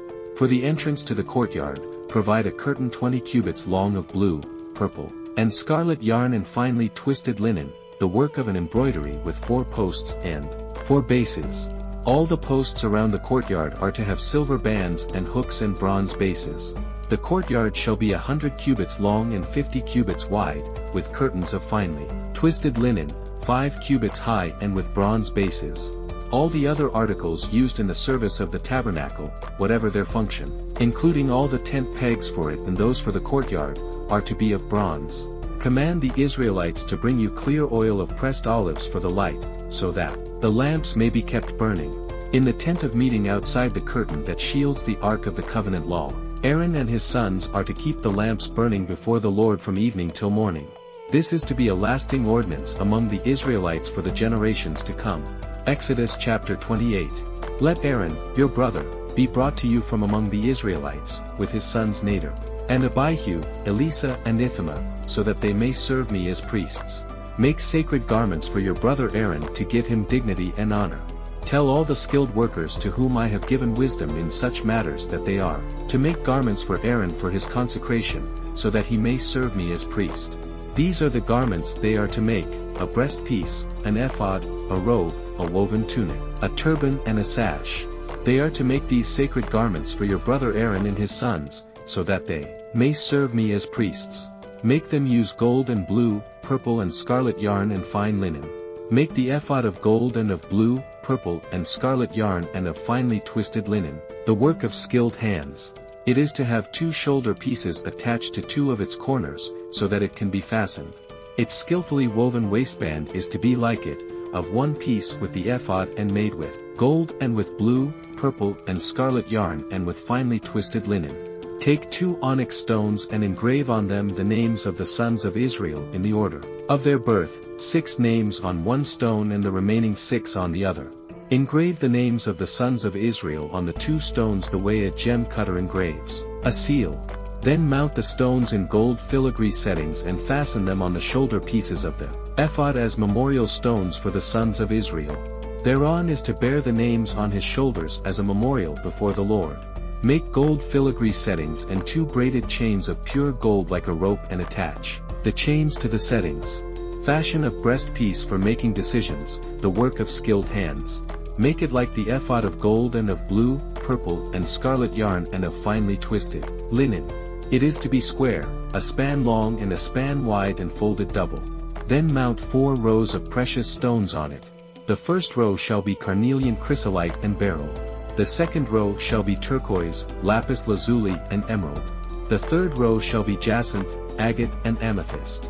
The fourth row shall be topaz, onyx and jasper. Mount them in gold filigree settings.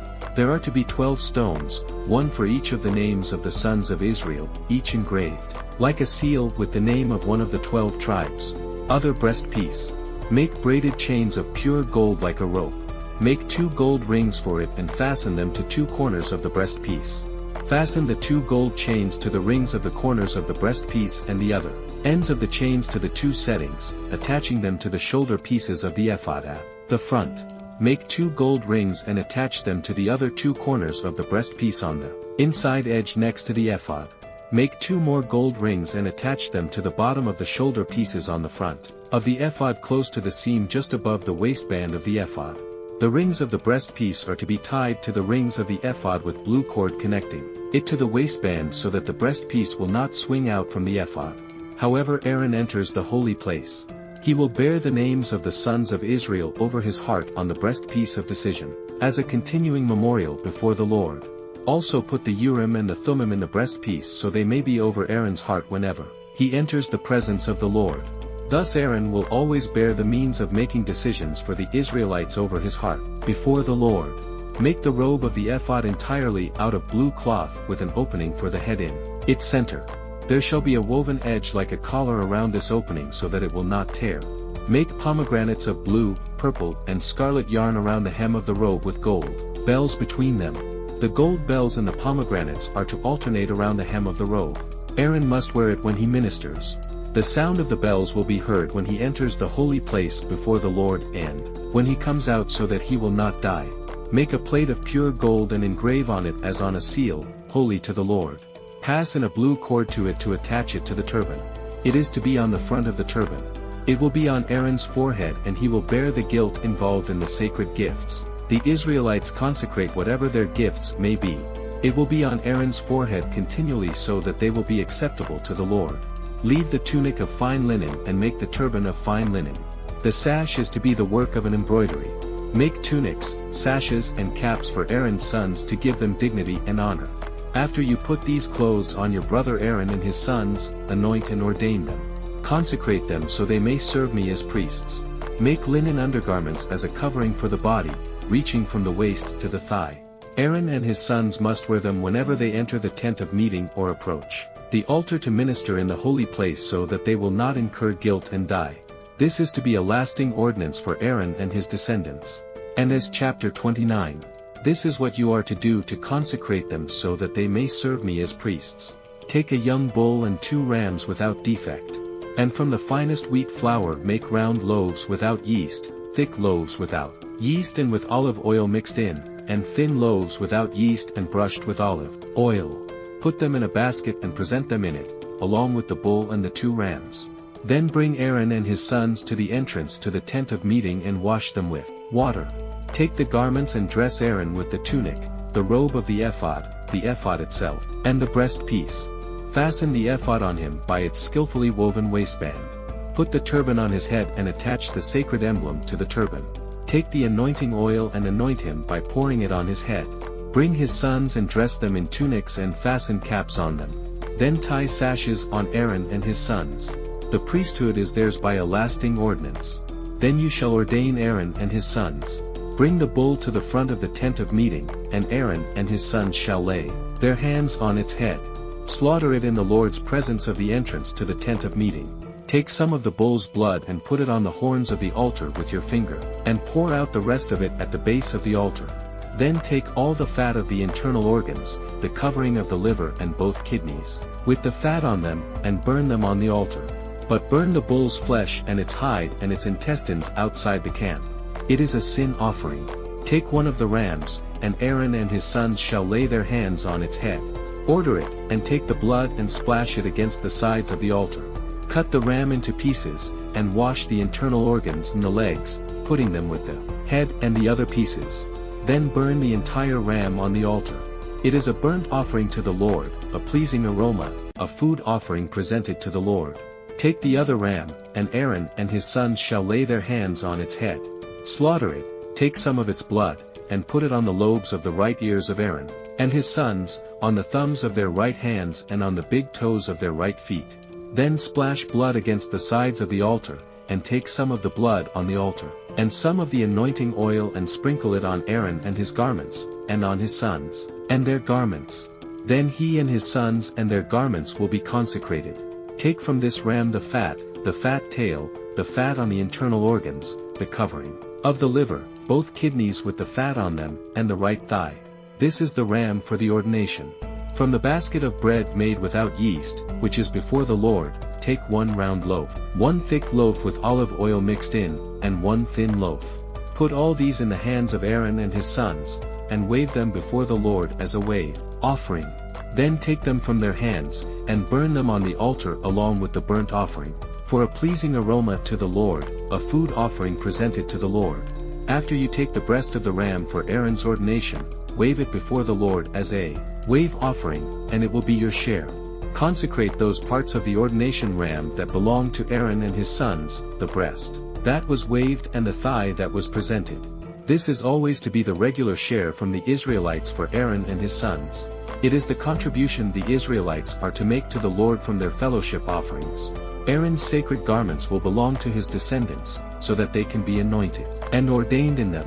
The son who succeeds him as priest and comes to the tent of meeting to minister in the holy place is to wear them 7 days. Take the ram for the ordination and cook the meat in a sacred place. At the entrance to the tent of meeting, Aaron and his sons are to eat the meat of the ram, and the bread that is in the basket. They are to eat these offerings by which atonement was made for their ordination and consecration. But no one else may eat them because they are sacred, and if any of the meat of the ordination ram or any bread is left over till morning, burn it up. It must not be eaten because it is sacred. Do for Aaron and his sons everything I have commanded you, taking 7 days to ordain them. Press a bull each day as a sin offering to make atonement. Purify the altar by making atonement for it and anoint it to consecrate it. For 7 days make atonement for the altar and consecrate it. Then the altar will be most holy, and whatever touches it will be holy. This is what you are to offer on the altar regularly each day. 2 lambs a year old. Offer one in the morning and the other at twilight. With the first lamb, offer 1/10 of an even of the finest flour, mixed with 1/4 of a hin of oil from pressed olives and 1/4 of a hin of wine as a drink offering. Sacrifice the other lamb at twilight with the same grain offering and its drink offering, as in the morning. After pleasing aroma a food offering presented to the Lord. For the generations to come this burnt offering is to be made regularly at the entrance to the tent of meeting before the Lord. There I will meet you and speak to you. There also I will meet with the Israelites and the place will be consecrated by my glory. So I will consecrate the tent of meeting and the altar and will consecrate Aaron and his sons to serve me as priests. Then I will dwell among the Israelites and be their God. They will know that I am the Lord their God, who brought them out of Egypt so that I might dwell among them. I am the Lord their God. Visit us chapter 30. Make an altar of acacia wood for burning incense. It is to be square, a cubit long and a cubit wide and 2 cubits high. Its horns have 1 piece with it. Overlay the top and all the sides and the horns with pure gold and make a gold molding around it. Make 2 gold rings for the altar below the molding. Do on each of the opposite sides to hold the poles used to carry it. Make the poles of acacia wood and overlay them with gold. Put the altar in front of the curtain that shields the Ark of the Covenant Law, before the atonement cover that is over the tablets of the covenant law, where I will meet with you. Aaron must burn fragrant incense on the altar every morning when he tends the lamps. He must burn incense again when he lights the lamps at twilight, so that incense will burn regularly before the Lord for the generations to come. Do not offer on this altar any other incense or any burnt offering or grain offering, and do not pour a drink offering on it. Once a year, Aaron shall make atonement on its horns. This annual atonement must be made with the blood of the atoning sin offering for the generations to come. It is most holy to the Lord. Then the Lord said to Moses, when you take a census of the Israelites to count them, each one must pay the Lord a ransom for his life at the time he has counted, then no plague will come on them when you number them. Each one who crosses over to those already counted is to give a half shekel according to the sanctuary shekel, which weighs 20 gerahs. This half shekel is an offering to the Lord. All who cross over those 20 years old or more are to give an offering to the Lord. The rich are not to give more than a half shekel, and the poor are not to give less. When you make the offering to the Lord to atone for your lives, save the atonement money from the Israelites and use it for the service of the tent of meeting. It will be a memorial for the Israelites before the Lord, making atonement for your lives. Then the Lord said to Moses, make a bronze basin with its bronze stand for washing. Place it between the tent of meeting and the altar and put water in it. The Aaron and his sons are to wash their hands and feed with water from it. Whenever they enter the tent of meeting, they shall wash with water so that they will not die. Also, when they approach the altar to minister representing a food offering to the Lord, they shall wash their hands and feet so that they will not die. This is to be a lasting ordinance for Aaron and his descendants for the generations to come. Then the Lord said to Moses, take the following fine spices. 500 shekels of liquid myrrh, half as much, that is 250 shekels, of fragrant cinnamon, 250 shekels of fragrant calamus, 500 shekels of cassia, all according to the sanctuary shekel, and a hin of olive oil. Take these into a sacred anointing oil, a fragrant blend, the work of a perfumer. It will be the sacred anointing oil. Then use it to anoint the tent of meeting, the ark of the covenant law, the table and all its articles, the lampstand and its accessories, the altar of incense, the altar of burnt offering and all its utensils and the basin with its stand. You shall consecrate them, so they will be most holy, and whatever catches them will be holy. Anoint Aaron and his sons and consecrate them, so they may serve me as priests. Say to the Israelites, this is to be my sacred anointing oil for the generations to come. Do not pour it on anyone else's body and do not make any other oil using the same formula. This is sacred and you are to consider it sacred. Whoever makes perfume like it and puts it on anyone other than a priest must be cut off from their people. Then the Lord said to Moses, take fragrant spices, gum resin, onycha and galbanum and pure frankincense, all in equal amounts, and make a fragrant blend of incense, the work of a perfumer. It is to be salted and pure and sacred. Grind some of it to powder and place it in front of the ark of the covenant law in the tent of meeting where I will meet with you. It shall be most holy to you. Do not make any incense with this formula for yourselves, consider it holy to the Lord. Whoever makes incense like it, to enjoy its fragrance, must be cut off from their people. Exodus 31. Then the Lord said to Moses, see, I have chosen Bezalel, son of Uri, the son of War of the tribe of Judah, and I have filled him with the Spirit of God, with wisdom, with understanding, with knowledge and with all kinds of skills, to make artistic designs for work in gold, silver and bronze, to cut and set stones, to work in wood and to engage in all kinds of crafts. Moreover, I have appointed Aholiab, son of Ahisamach of the tribe of Dan, to help him. Also, I have given ability to all the skilled workers to make everything I have commanded you. The tent of meeting, the ark of the covenant law with the atonement cover on it, and all the other furnishings of the tent, the table and its articles, the pure gold lampstand, and all its accessories, the altar of incense, the altar of burnt offering and all its utensils, the basin with its stand, and also the woven garments, both the sacred garments for Aaron, on the priest, and the garments for his sons when they serve as priests, and the anointing oil and fragrant incense for the holy place. They are to make them just as I commanded you. And the Lord said to Moses, say to the Israelites, you must observe my Sabbaths. This will be a sign between me and you for the generations to come, so that you may know that I am the Lord who makes you holy. Observe the Sabbath because it is holy to you. Anyone who desecrates it is to be put to death. Those who do any work on that day must be cut off from their people. For 6 days work is to be done, but the seventh day is a day of Sabbath rest, holy to the Lord. Whoever does any work on the Sabbath day is to be put to death. The Israelites are to observe the Sabbath, celebrating it for the generations to come, as a lasting covenant. It will be a sign between me and the Israelites forever. For in 6 days the Lord made the heavens and the earth, and on the seventh day he rested, and was refreshed. When the Lord finished speaking to Moses on Mount Sinai, he gave him the 2 tablets of the covenant law, the tablets of stone inscribed by the finger of God. Moses 32. When the people saw that Moses was so long in coming down from the mountain, they gathered round Aaron and said, "Come, make us gods who will go before us. As for this fellow Moses who brought us up out of Egypt, we don't know what has happened to him." Aaron answered them, "Take off the gold earrings that your wives, your sons and your daughters are wearing, and bring them to me." After all the people took off their earrings and brought them to Aaron, he took what they handed him and made it into an idol cast in the shape of a calf, fashioning it with a tool. Then they said, "These are your gods, Israel, who brought you up out of Egypt." When Aaron saw this, he built an altar in front of the calf and announced, "Tomorrow there will be a festival to the Lord." So the next day the people rose early and sacrificed burnt offerings and presented fellowship offerings. Afterwards, they sat down to eat and drink and got up to indulge in revelry. Then the Lord said to Moses, "Go down, because your people, whom you brought up out of Egypt, have become corrupt. They have been quick to turn away from what I commanded them and have made themselves an idol cast in the shape of a calf. They have bowed down to it and sacrificed to it and have said, 'These are your gods, Israel, who brought you up out of Egypt.' I have seen these people," the Lord said to Moses, "and they are a stiff-necked people.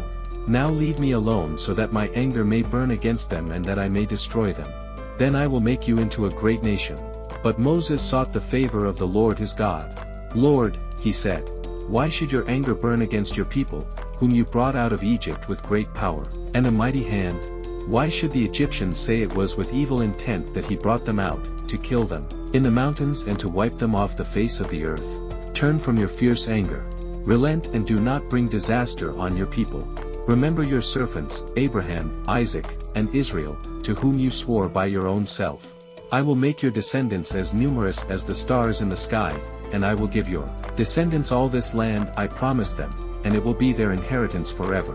Then the Lord relented and did not bring on his people the disaster he had threatened. Moses turned and went down the mountain with the 2 tablets of the covenant law in his hands. They were inscribed on both sides, front and back. The tablets were the work of God. The writing was the writing of God engraved on the tablets. When Joshua heard the noise of the people shouting, he said to Moses, "There is the sound of war in the camp." Moses replied, "It is not the sound of victory. It is not the sound of defeat. It is the sound of singing that I hear." When Moses approached the camp and saw the calf from the dancing, his anger burned, and he threw the tablets out of his hands, breaking them to pieces at the foot of the mountain. And he took the calf the people had made and burned it in the fire. Then he ground it to powder, scattered it on the water, and made the Israelites drink it. He said to Aaron, "What did these people do to you that you led them into such great sin? Do not be angry, my lord." Aaron answered, "You know how prone these people are to evil. They said to me, 'Make us gods who will go before us.' As for this fellow Moses who brought us up out of Egypt, we don't know what has happened to him. So I told them, 'Whoever has any gold jewelry, take it off.' Then they gave me the gold and I threw it into the fire, and out came this calf." Moses saw that the people were running wild and that Aaron had let them get out of control, and so become a laughing stock to their enemies. So he stood at the entrance to the camp and said, "Whoever is for the Lord, come to me." And all the Levites rallied to him. Then he said to them, "This is what the Lord the God of Israel says. Each man strap a sword to his side. Go back and forth through the camp from one end to the other, each killing his brother, and friend and neighbor." The Levites did as Moses commanded, and that day about 3,000 of the people died. Then Moses said, "You have been set apart to the Lord today, for you are against your own sons and brothers, and he has blessed you this day." The next day Moses said to the people, "You have committed a great sin, but now I will go up to the Lord. Perhaps I can make atonement for your sin."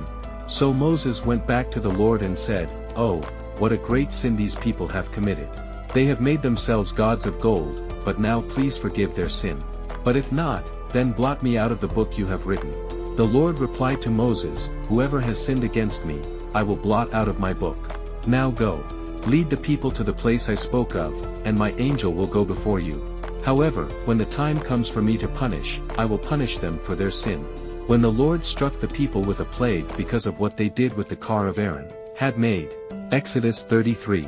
Then the Lord said to Moses, Leave this place, you and the people you brought up out of Egypt, and go up to the land I promised on oath to Abraham, Isaac, and Jacob, saying, I will give it to your descendants.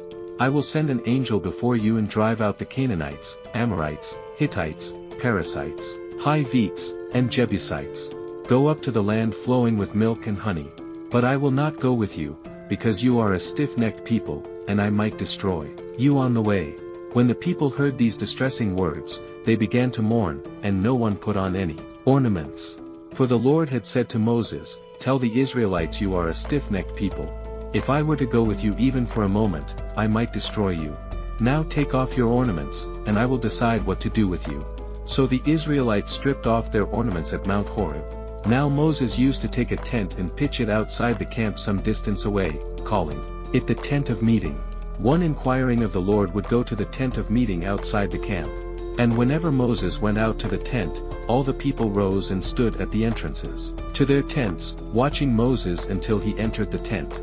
As Moses went into the tent, the pillar of cloud would come down and stay at the entrance, while the Lord spoke with Moses. Whenever the people saw the pillar of cloud standing at the entrance to the tent, they all stood and worshipped each at the entrance to their tent. The Lord would speak to Moses face to face as one speaks to a friend. Then Moses would return to the camp, but his young assistant Joshua, son of Nun, did not leave the tent. Moses said to the Lord, You have been telling me, lead these people. If you have not let me know whom you will send with me, you have said, I know you by name and you have found favor with me. If you are pleased with me, teach me your ways so I may know you and continue to find favor with you. Remember that this nation is your people. The Lord replied, My presence will go with you and I will give you rest. Then Moses said to him, If your presence does not go with us, do not send us up from here. How will anyone know that you are pleased with me and with your people unless you go with us? What else will distinguish me and your people from all the other people on the face of the earth? And the Lord said to Moses, I will do the very thing you have asked, because I am pleased with you and I know you by name. Then Moses said, Now show me your glory.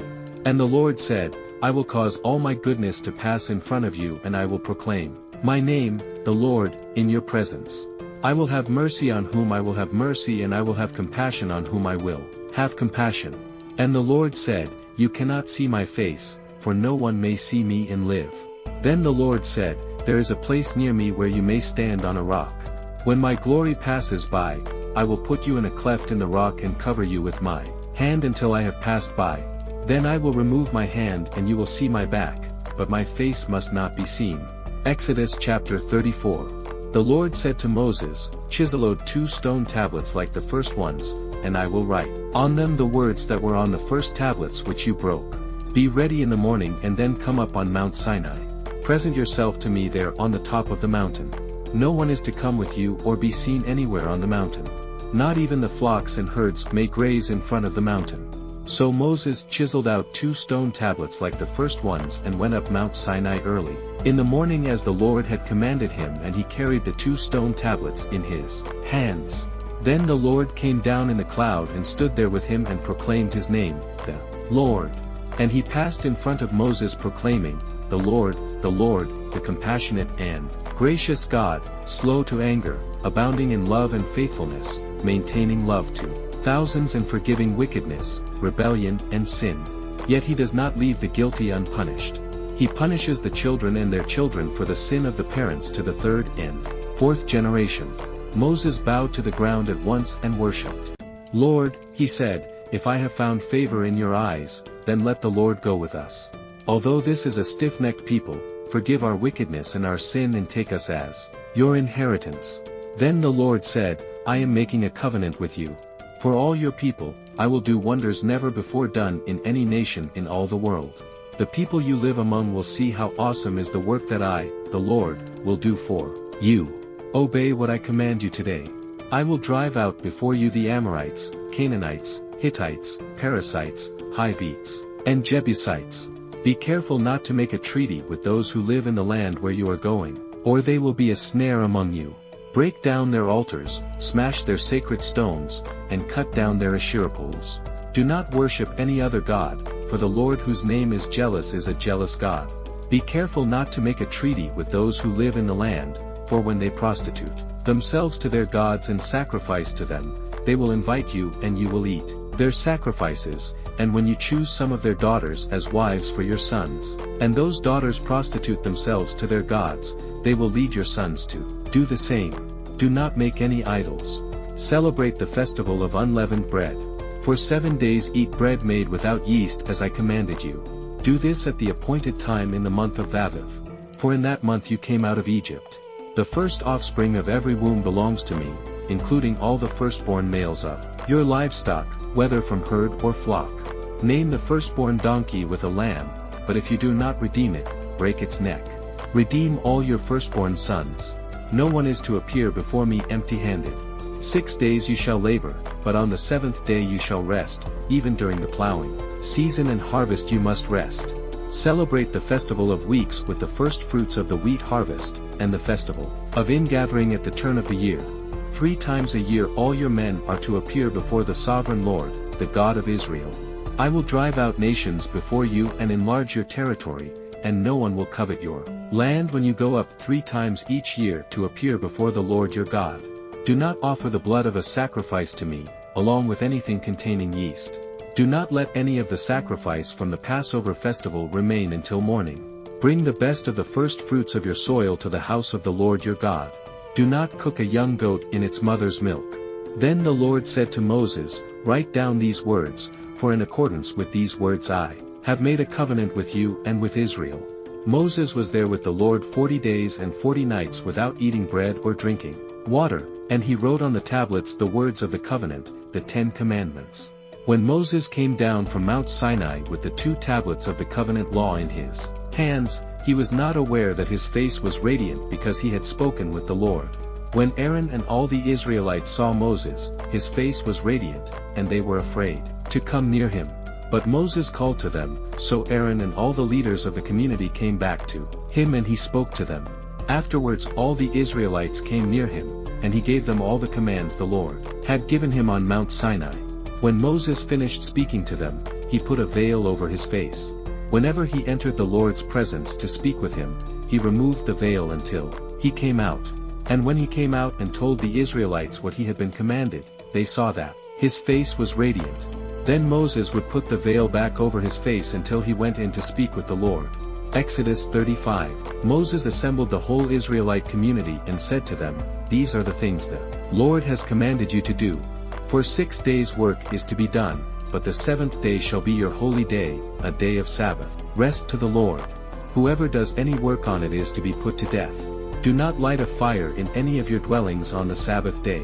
Moses said to the whole Israelite community, This is what the Lord has commanded. From what you have, take an offering for the Lord.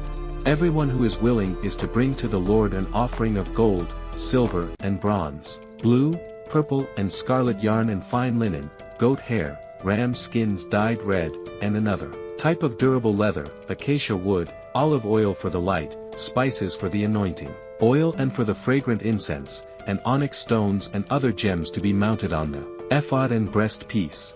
All who are skilled among you are to come and make everything the Lord has commanded: the tabernacle with its tent and its covering, clasps, frames, crossbars, posts and bases, the ark with its poles and the atonement cover and the curtain that shields it, the table with its poles and all its articles and the bread of the presence, the lampstand that is for light with its accessories, lamps and oil for the light, the altar of incense with its poles, the anointing oil and the fragrant incense, the curtain for the doorway at the entrance to the tabernacle, the altar of burnt offering with its bronze grating, its poles, and all its utensils, the bronze basin with its stand, the curtains of the courtyard with its posts and bases and the curtain for the entrance to the courtyard, the tent pegs for the tabernacle and for the courtyard and their ropes, the woven garments worn for ministering in the sanctuary, both the sacred garments for Aaron the priest and the garments for his sons when they serve as priests. Then the whole Israelite community withdrew from Moses' presence, and everyone who was willing and whose heart moved them came and brought an offering to the Lord for the work on the tent of meeting, for all its service and for the sacred garments. All who were willing, men and women alike, came and brought gold jewelry of all kinds, brooches, earrings, rings and ornaments. They all presented their gold as a wave offering to the Lord. Everyone who had blue, purple or scarlet yarn or fine linen or goat hair, ram skins dyed, red or other durable leather brought them. Those presenting an offering of silver or bronze brought it as an offering to the Lord, and everyone who had a cassia word for any part of the work brought it. Every skilled woman spun with her hands and brought what she had spun, blue, purple or scarlet yarn or fine linen, and all the women who were willing and had the skill spun the goat hair. The leaders brought onyx stones and other gems to be mounted on the ephod and breast piece. They also brought spices and olive oil for the light and for the anointing oil and for the fragrant incense. All the Israelite men and women who were willing brought to the Lord freewill offerings for all the work the Lord through Moses had commanded them to do. Then Moses said to the Israelites, "See, the Lord has chosen Bezalel son of Uri, the son of War of the tribe of Judah, and he has filled him with the Spirit of God, with wisdom, with understanding, with knowledge and with all kinds of skills to make artistic designs for work in gold, silver and bronze, to cut and set stones, to work in wood and to engage in all kinds of artistic crafts. And he has given both him and Aholiepson of Ahisamach of the tribe of Dan the ability to teach others. He has filled them with skill to do all kinds of work as engravers, designers, embroideries, in blue, purple and scarlet yarn and fine linen, and weavers, all of them skilled workers and designers." Exodus chapter 36. So Bezalel, Aholiab, and every skilled person to whom the Lord has given skill and ability to know how to carry out all the work of constructing the sanctuary, or to do the work just as the Lord has commanded. Then Moses summoned Bezalel and Aholiab, and every skilled person to whom the Lord had given ability and who was willing to come and do the work. He received from Moses all the offerings the Israelites had brought to carry out the work of constructing the sanctuary, and the people continued to bring free will offerings morning after morning. So all the skilled workers who were doing all the work on the sanctuary left what they were doing and said to Moses, "The people are bringing more than enough for doing the work the Lord commanded to be done." Then Moses gave an order, and they sent this word throughout the camp: "No man or woman is to make anything else as an offering for the sanctuary." And so the people were estranged from bringing more, because what they already had was more than enough to do all the work. All those who were skilled among the workers made the tabernacle with 10 curtains of finely twisted linen and blue, purple and scarlet yarn, with cherubim woven into them by expert hands. All the curtains were the same size, 28 cubits long and 4 cubits wide. They joined 5 of the curtains together and did the same with the other 5. Then they made loops of blue material along the edge of the end curtain in one set, and the same was done with the end curtain in the other set. They also made 50 loops on one curtain and 50 loops on the end curtain of the other set, with the loops opposite each other. Then they made 50 gold clasps, and used them to fasten the 2 sets of curtains together, so that the tabernacle was a unit. They made curtains of goat hair for the tent over the tabernacle, 11 altogether. All 11 curtains were the same size, 30 cubits long and 4 cubits wide. They joined 5 of the curtains into one set and the other 6 into another set. Then they made 50 loops along the edge of the end curtain in one set, and also along the edge of the end curtain in the other set. They made 50 bronze clasps to fasten the tent together as a unit. Then they made for the tent a covering of ram skins dyed red, and over that a covering of other durable leather. They made upright frames of acacia wood for the tabernacle. Each frame was 10 cubits long and a cubit and a half wide, with 2 projections set parallel to each other. They made all the frames of the tabernacle in this way. They made 20 frames for the south side of the tabernacle and made 40 silver bases to go under them, 2 bases for each frame, 1 under each projection. Over the other side, the north side of the tabernacle, they made 20 frames and 40 silver bases, 2 under each frame. They made 6 frames for the far end, that is the west end of the tabernacle, and 2 frames were made for the corners of the tabernacle at the far end. At these 2 corners the frames were double from the bottom all the way to the top, and fitted into a single ring. Both were made alike. So there were 8 frames and 16 silver bases, 2 under each frame. They also made crossbars of acacia wood, 5 for the frames on one side of the tabernacle, 5 for those on the other side, and 5 for the frames on the west at the far end of the tabernacle. They made the center crossbar, so that it extended from end to end at the middle of the frames. They overlaid the frames with gold and made gold rings to hold the crossbars. They also overlaid the crossbars with gold. They made the curtain of blue, purple, and scarlet yarn and finely twisted linen, with cherubim woven into it by a skilled worker. They made 4 posts of acacia wood for it, and overlaid them with gold.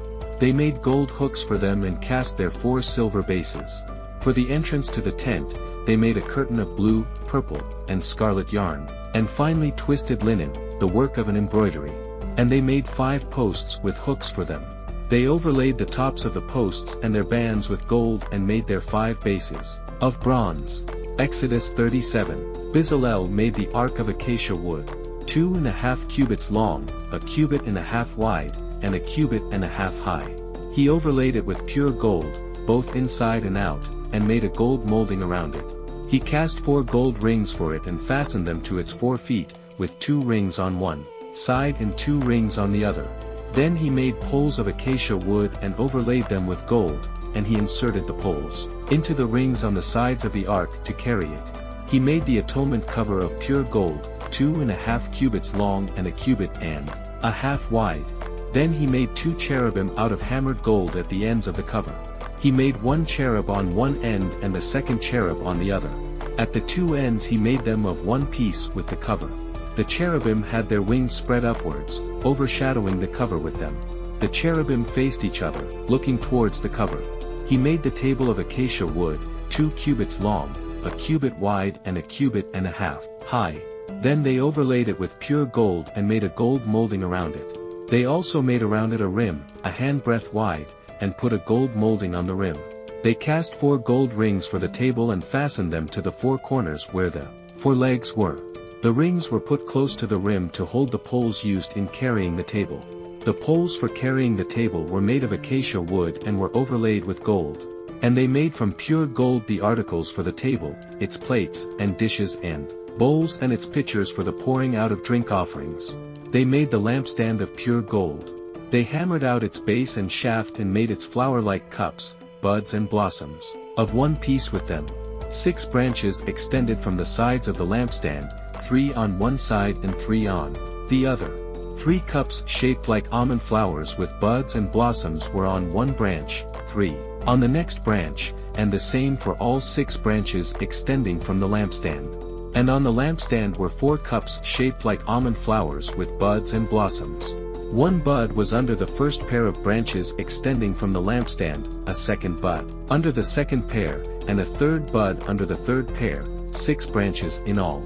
The buds and the branches were all of one piece with the lampstand hammered out of pure gold. They made it 7 lamps as well as its wick tremors and trays of pure gold. They made the lampstand and all its accessories from 1 talent of pure gold.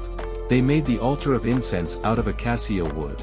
It was square, 1 cubit long and 1 cubit wide and 2 cubits high, its horns of one piece. With it, they overlaid the top and all the sides and the horns with pure gold and made a gold molding around it. They made 2 gold rings below the molding, 2 on each of the opposite sides to hold the poles used to carry it. They made the poles of acacia wood and overlaid them with gold. They also made the sacred anointing oil and the pure, fragrant incense, the work of a fume. Exodus 38. They built the altar of burnt offering of acacia wood, 3 cubits high. It was square, 5 cubits long and 5 cubits wide. They made a horn at each of the 4 corners so that the horns and the altar were of one piece, and they overlaid the altar with bronze. They made all its utensils of bronze, its pots, shovels, sprinkling bowls, meat forks, and fire pans. They made a grating for the altar, a bronze network to be under its ledge halfway up the altar. They cast bronze rings to hold the poles for the 4 corners of the bronze grating. They made the poles of acacia wood and overlaid them with bronze. They inserted the poles into the rings so they would be on the sides of the altar for carrying it. They made it hollow out of boards. They made the bronze basin and its bronze stand from the mirrors of the women who served at the entrance to the tent of meeting. Next they made the courtyard. The south side was 100 cubits long and had curtains of finely twisted linen with 20 posts and 20 bronze bases and with silver hooks and bands on the posts.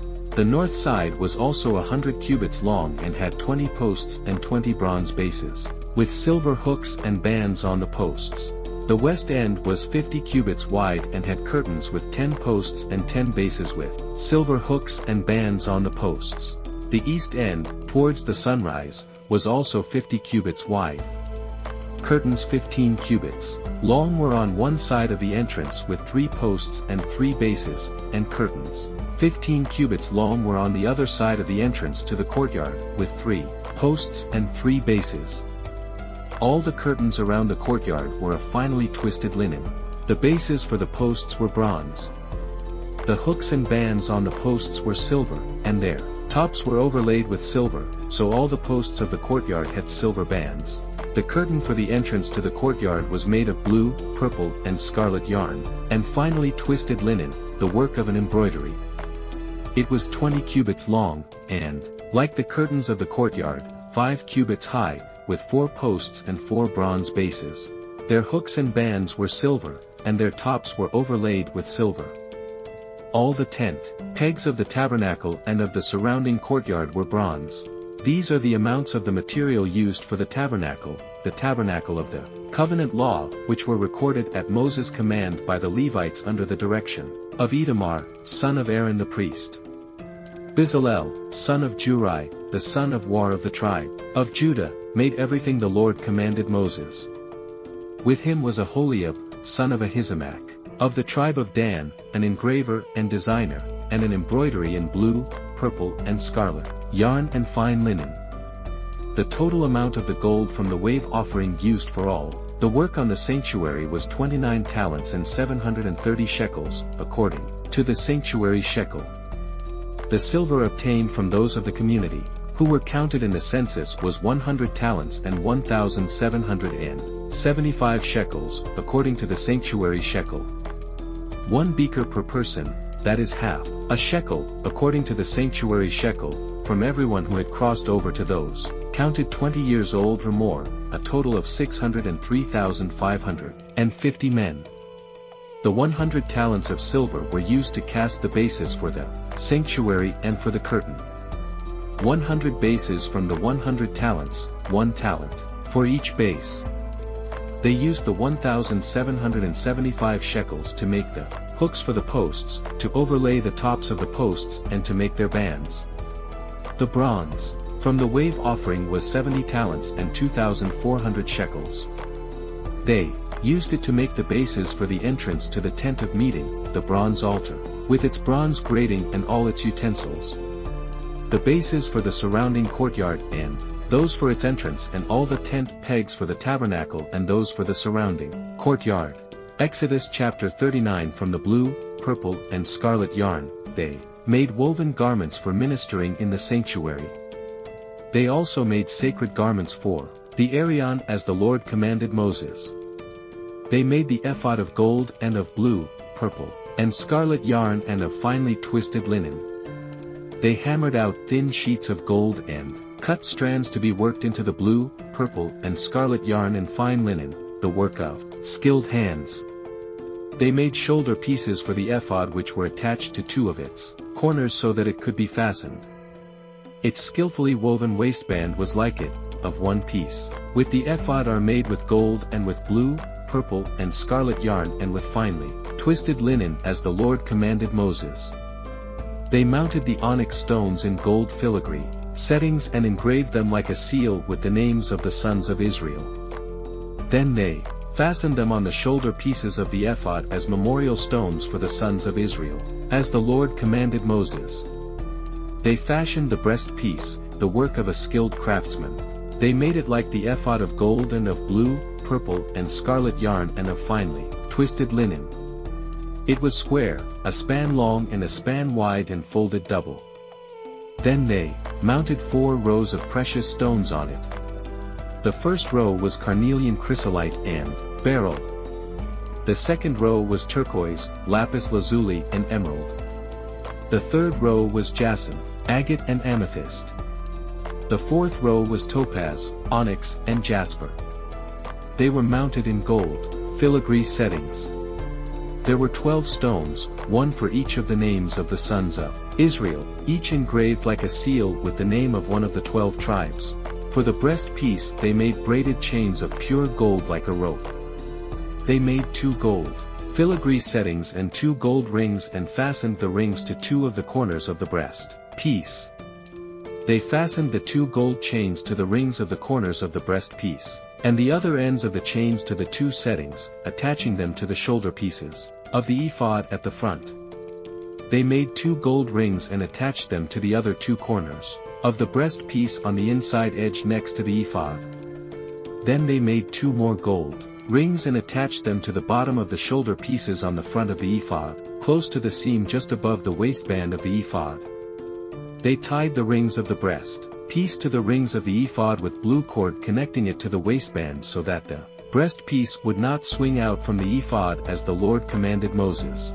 They made the robe of the ephod entirely of blue cloth, the work of a weaver, with an opening in the center of the robe like the opening of a collar and a band around this opening so that it would not tear.